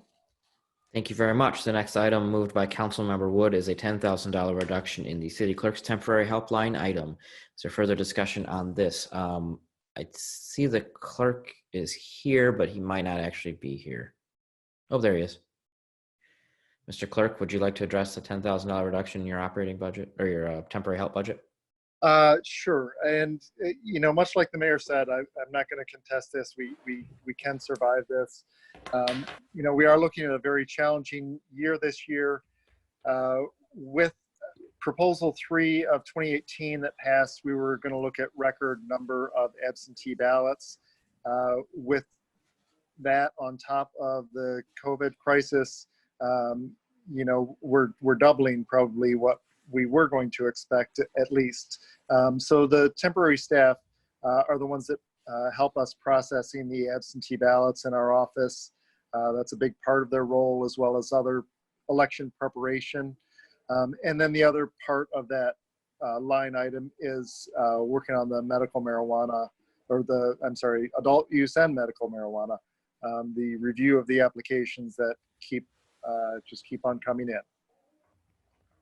But you know, I understand that these are difficult times, and we can survive this cut. All right. Thank you, Mr. Clerk. Seeing no further discussion, would the clerk please call the roll on item 23? Councilmember Betts. Yes. Councilmember Garza. Yes. Councilmember Spitzley. Yes. Councilmember Jackson. Yes. Councilmember Dunbar. Yes. Councilmember Hussein. Yes. Councilmember Wood. Yes. Councilmember Spatafor. Yes. Motion to reduce the clerk's budget by $10,000 passes 8-0. Thank you. The next item before us, moved by Councilmember Wood, is a $10,000 reduction in the temporary help item for the law office. Mr. Smirka, would you care to address that? Here we go. Exclusively for summer law school interns, when the mayor's emergency order came out, we actually put a hold on the contracts. So the contracts were not signed. And they can't physically come in here anyway at the present time. So these are student interns from the law school. We have no problem with. Okay, I just wanted to make sure. Thank you very much. No objection from the department head on that one. So if there's not any other discussion from council members, seeing none, I would ask the clerk to please call the roll on item 24. Councilmember Jackson. Yes. Councilmember Spitzley. Yes. Councilmember Hussein. Yes. Councilmember Wood. Yes. Councilmember Garza. Yes. Councilmember Betts. Yes. Councilmember Dunbar. Yes. Councilmember Spatafor. Yes. Motion to reduce the city attorney's budget by $10,000 passes 8-0. Thank you very much. Councilmember Hussein. Oh, is there more? I have no. The only thing I have, President Spatafor, I have a few, questions and comments as it pertains to the budget, but I will reserve those until after other council members have been given the opportunity to make amendments. Okay. So we now have before us the need to go through the budget priorities, and there was an updated budget priority document that went, the budget policies document that went before us. I think it was sent out earlier today. And I will just go through this because I think how we've done this in the past, and someone else can correct me if I'm wrong, but we have to accept the changes that have been made on this document. Councilmember Wood. Okay, Varian. This had to do still with the budget. So I know you've moved on to the budget priorities. It's on the flip side of the budget amendments that Councilmember Hussein had sent forward. And this is a recommendation that council members make an adjustment in their salaries of either 5 or 10%. Now, according to the charter and decision, a city attorney decision, we cannot amend our budget to reflect those changes, but we can do a resolution that would say that we would be willing to individually make those cuts in our own pay, and that we could either have that deducted or a check written to the city for those amounts. So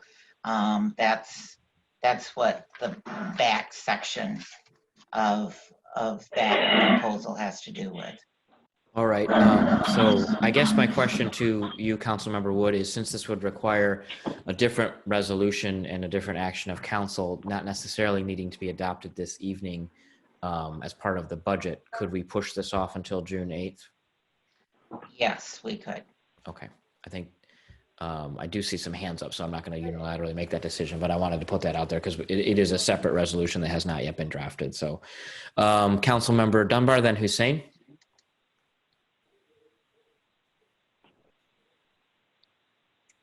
Yeah, Kathy, you're muted. We haven't heard a word you said. Ah, I'm that person. Okay. On this topic of how wages affect the general fund, I wanted to ask what, if any, effort is being made at the administrative level to work with our employees to get them into the work share program at the state. And I ask that because they are seeing significant savings at the state with 1 day off a week. And the affected employees make more money than they would have if they were actually working, because they get the $600 bonus from the feds moving through July. And we have an opportunity, like for at least 2 months, to have anybody, since we're asking people to voluntarily take a furlough, in this case, they could take a furlough 1 day a week, and we can sign them up directly for unemployment, just like the state is, and they'll get the federal bonus money, but the impact on our budget could probably be significant. And so I'm wondering if maybe Andy or Shelby could speak to that.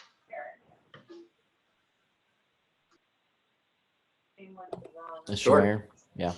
Yeah, we are looking very closely at that. When the state announced that last week, we started taking a look at it. We see that it's different than the voluntary furlough. The voluntary furlough allows employees to be off through the end of July. And if they have childcare issues or health issues or are not comfortable working at all, it's an option for them. I believe it's now 7 o'clock, so I think I can say this, that we just got agreement with Teamsters 243. So now we've got all of our non-police and fire unions who have agreed, and we're going through that process. But we are certainly looking at the work share idea, the 4-day work week, whatever you want to call it, because it would not have a negative financial impact on any of our employees, but could have a positive financial impact on our budget. So we're looking at that, getting some questions answered, doing it as fast as we can, because it could be a kind of a win-win. Now, the only non-win would be, a 4-day work week rather than a 5 could impact services. It could delay services. It could slow things down. It could increase caseloads and things like that. But we're looking at all of that and are going to look at it swiftly, because if it were to happen, you want to maximize the number of pay periods until the $600 a week runs out from the federal level. So thank you for raising that. And we're looking at it. Thank you, Mr. Mayor. Councilmember Hussein. Sure. So, when I said I had comments that I would reserve and questions that I would reserve for later, those pertain to obviously this item. The success of, the voluntary furlough program and the potential for this work share program notwithstanding, I think we're still most likely looking at in the future discussions that center on, layoffs and things of that nature. I mean, that's a very real possibility. And I think we need to, at this point, consider that very real possibility. I think the other piece is, beyond our city workers, this extends to those that we represent in terms of the financial implications of this. It really, extends to those that we represent in terms of the individual residents of the city, their respective occupational situations. We have small businesses throughout the city that may never get back up off the mat. And I think, at this time, I think it really is critical that we follow, as an example, Governor Whitmer's lead. And on April 20th, if you recall, she announced a 10% pay cut for not only herself, but also 5% for all senior level staff. And that is, I think more than anything, a message to not only the state's workers in that case, but also the state's residents and business owners that we're in this together. And I really do believe that is a city council. And also, you know, we can't obviously require that the mayor or that the city clerk do anything. But I really do believe that if our elected leaders take kind of a page out of Governor Whitmer's book, I truly believe that that would be a signal to those that we represent, whether they be city employees, residents, or small business owners, that we're in this together. And so I would encourage, and I was actually going to ask Mr. Smirka a couple clarifying questions, but I think those questions have been answered through this discussion. So I would suggest that we get working on a resolution and we entertain that on June 8th. Thanks.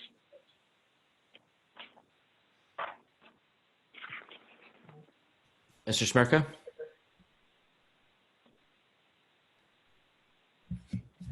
If he is going to speak to it, President Spatafor, I think the only thing that I need answered, sorry, Jim, is that, you know, is this the appropriate mechanism if we wanted to effectuate a pay reduction of some sort?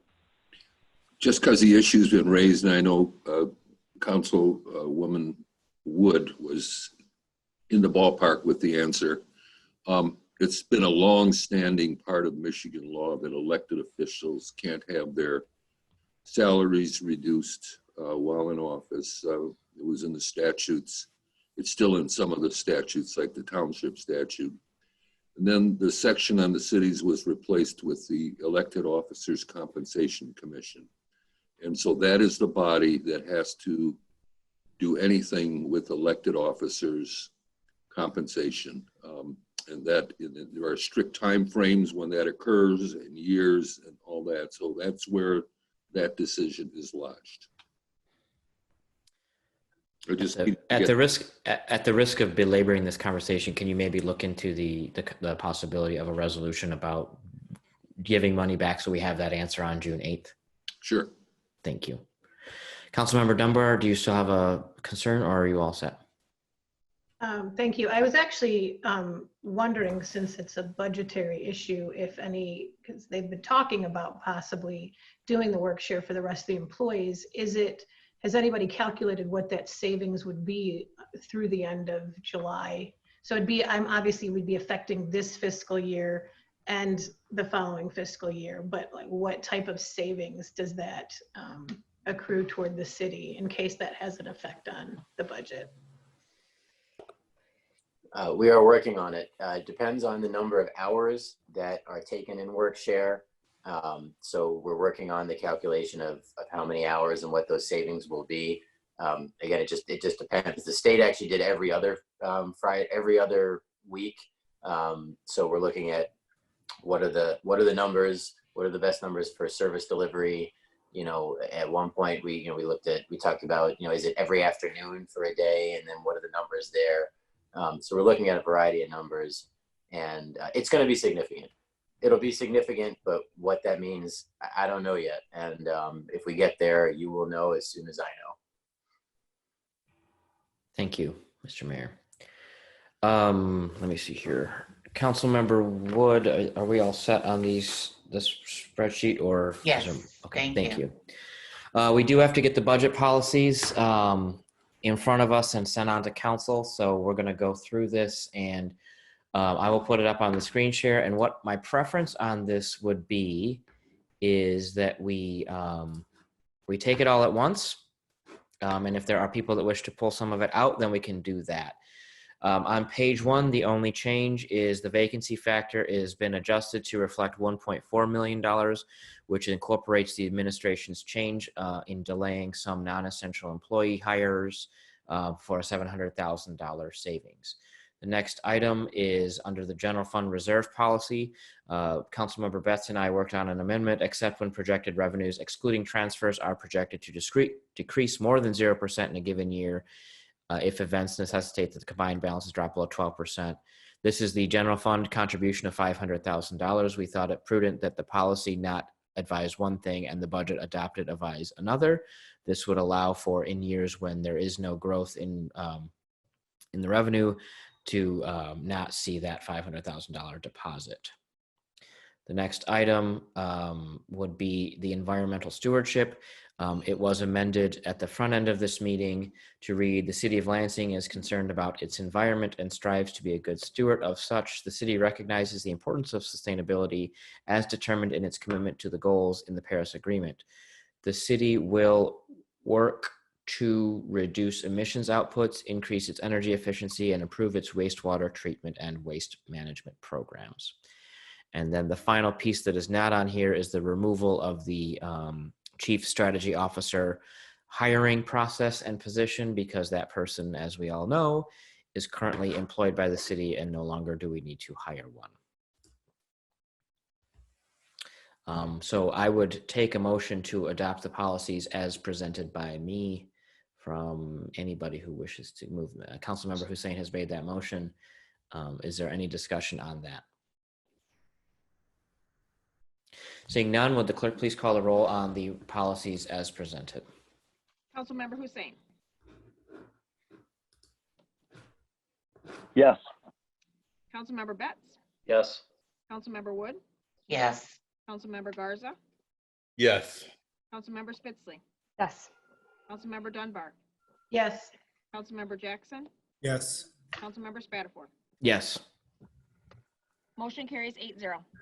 Motion carries 8-0. Someone remind me, I think we've done everything we need to do on this budget. We have, oh no, we have to vote on the budget. Sorry. Okay, so the first thing I'm going to suggest is that we parcel out the budget and divide it. The HRCS budget separate, the courts budget separate, and the economic development and planning budgets separate. I think that addresses our conflicts. So first, do we need a motion to divide the question, or it seems to be? Yes. All right. So I will take a motion to divide the question out into those four pieces: the budget, the economic development planning budget, the HRCS budget, the courts budget, and then the remainder of the budget. So moved. So moved. It's been moved by Councilmember Spitzley. Spitzley. Councilmember Spitzley. Betsley. Spitzley. All those in favor of dividing the question, please signify by saying aye when the roll is called by Sherry. Councilmember Betts. Aye. Councilmember Dunbar. Aye. Okay. Councilmember Garza. Yes. Councilmember Jackson. Yes. Councilmember Hussein. Yes. Councilmember Spitzley. Yes. Okay. Councilmember Wood. Yes. Councilmember Spatafor. Yes. Motion carries 8-0. All right. So the first vote we're going to take is on the economic development and planning budget.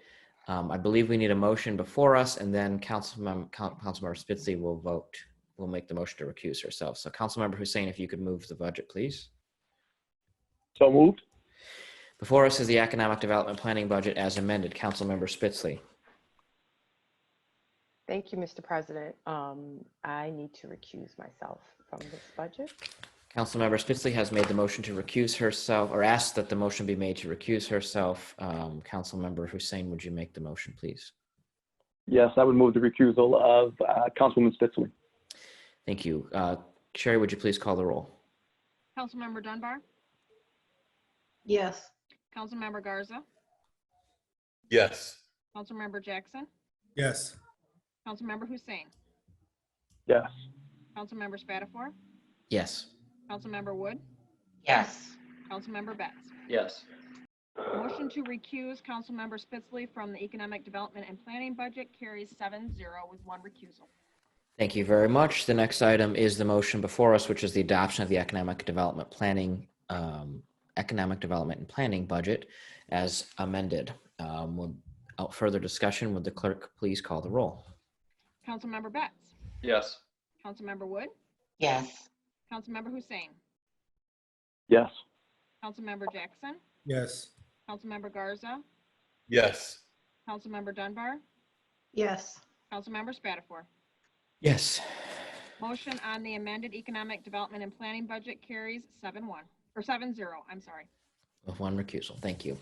The next item is the HRCS budget.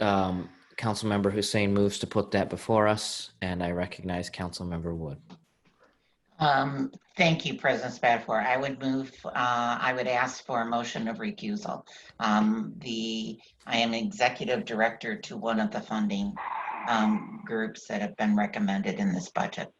Thank you, Councilmember Wood. Councilmember Hussein, would you make the motion to recuse Councilmember Wood? So moved. Thank you. The motion before us is the recusal of Councilmember Wood on the HRCS budget. Would the clerk please call the roll? Councilmember Betts, Yes. Councilmember Dunbar, Yes. Councilmember Garza, Yes. Councilmember Jackson, Yes. Councilmember Hussein, Yes. Councilmember Spatafor, Yes. Councilmember Spitzley. Yes. Motion to recuse Councilmember Wood from the HRCS budget carries 7-0 with one recusal. Thank you. The next item is the motion before us to adopt the HRCS budget as amended. Would the clerk please call the roll? Was HRCS budget amended?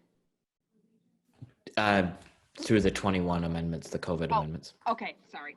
I was referring to tonight, but thank you for clarifying. Councilmember Betts, Yes.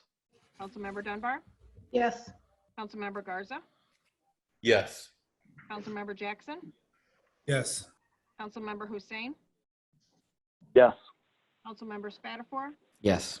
Councilmember Spitzley. Yes.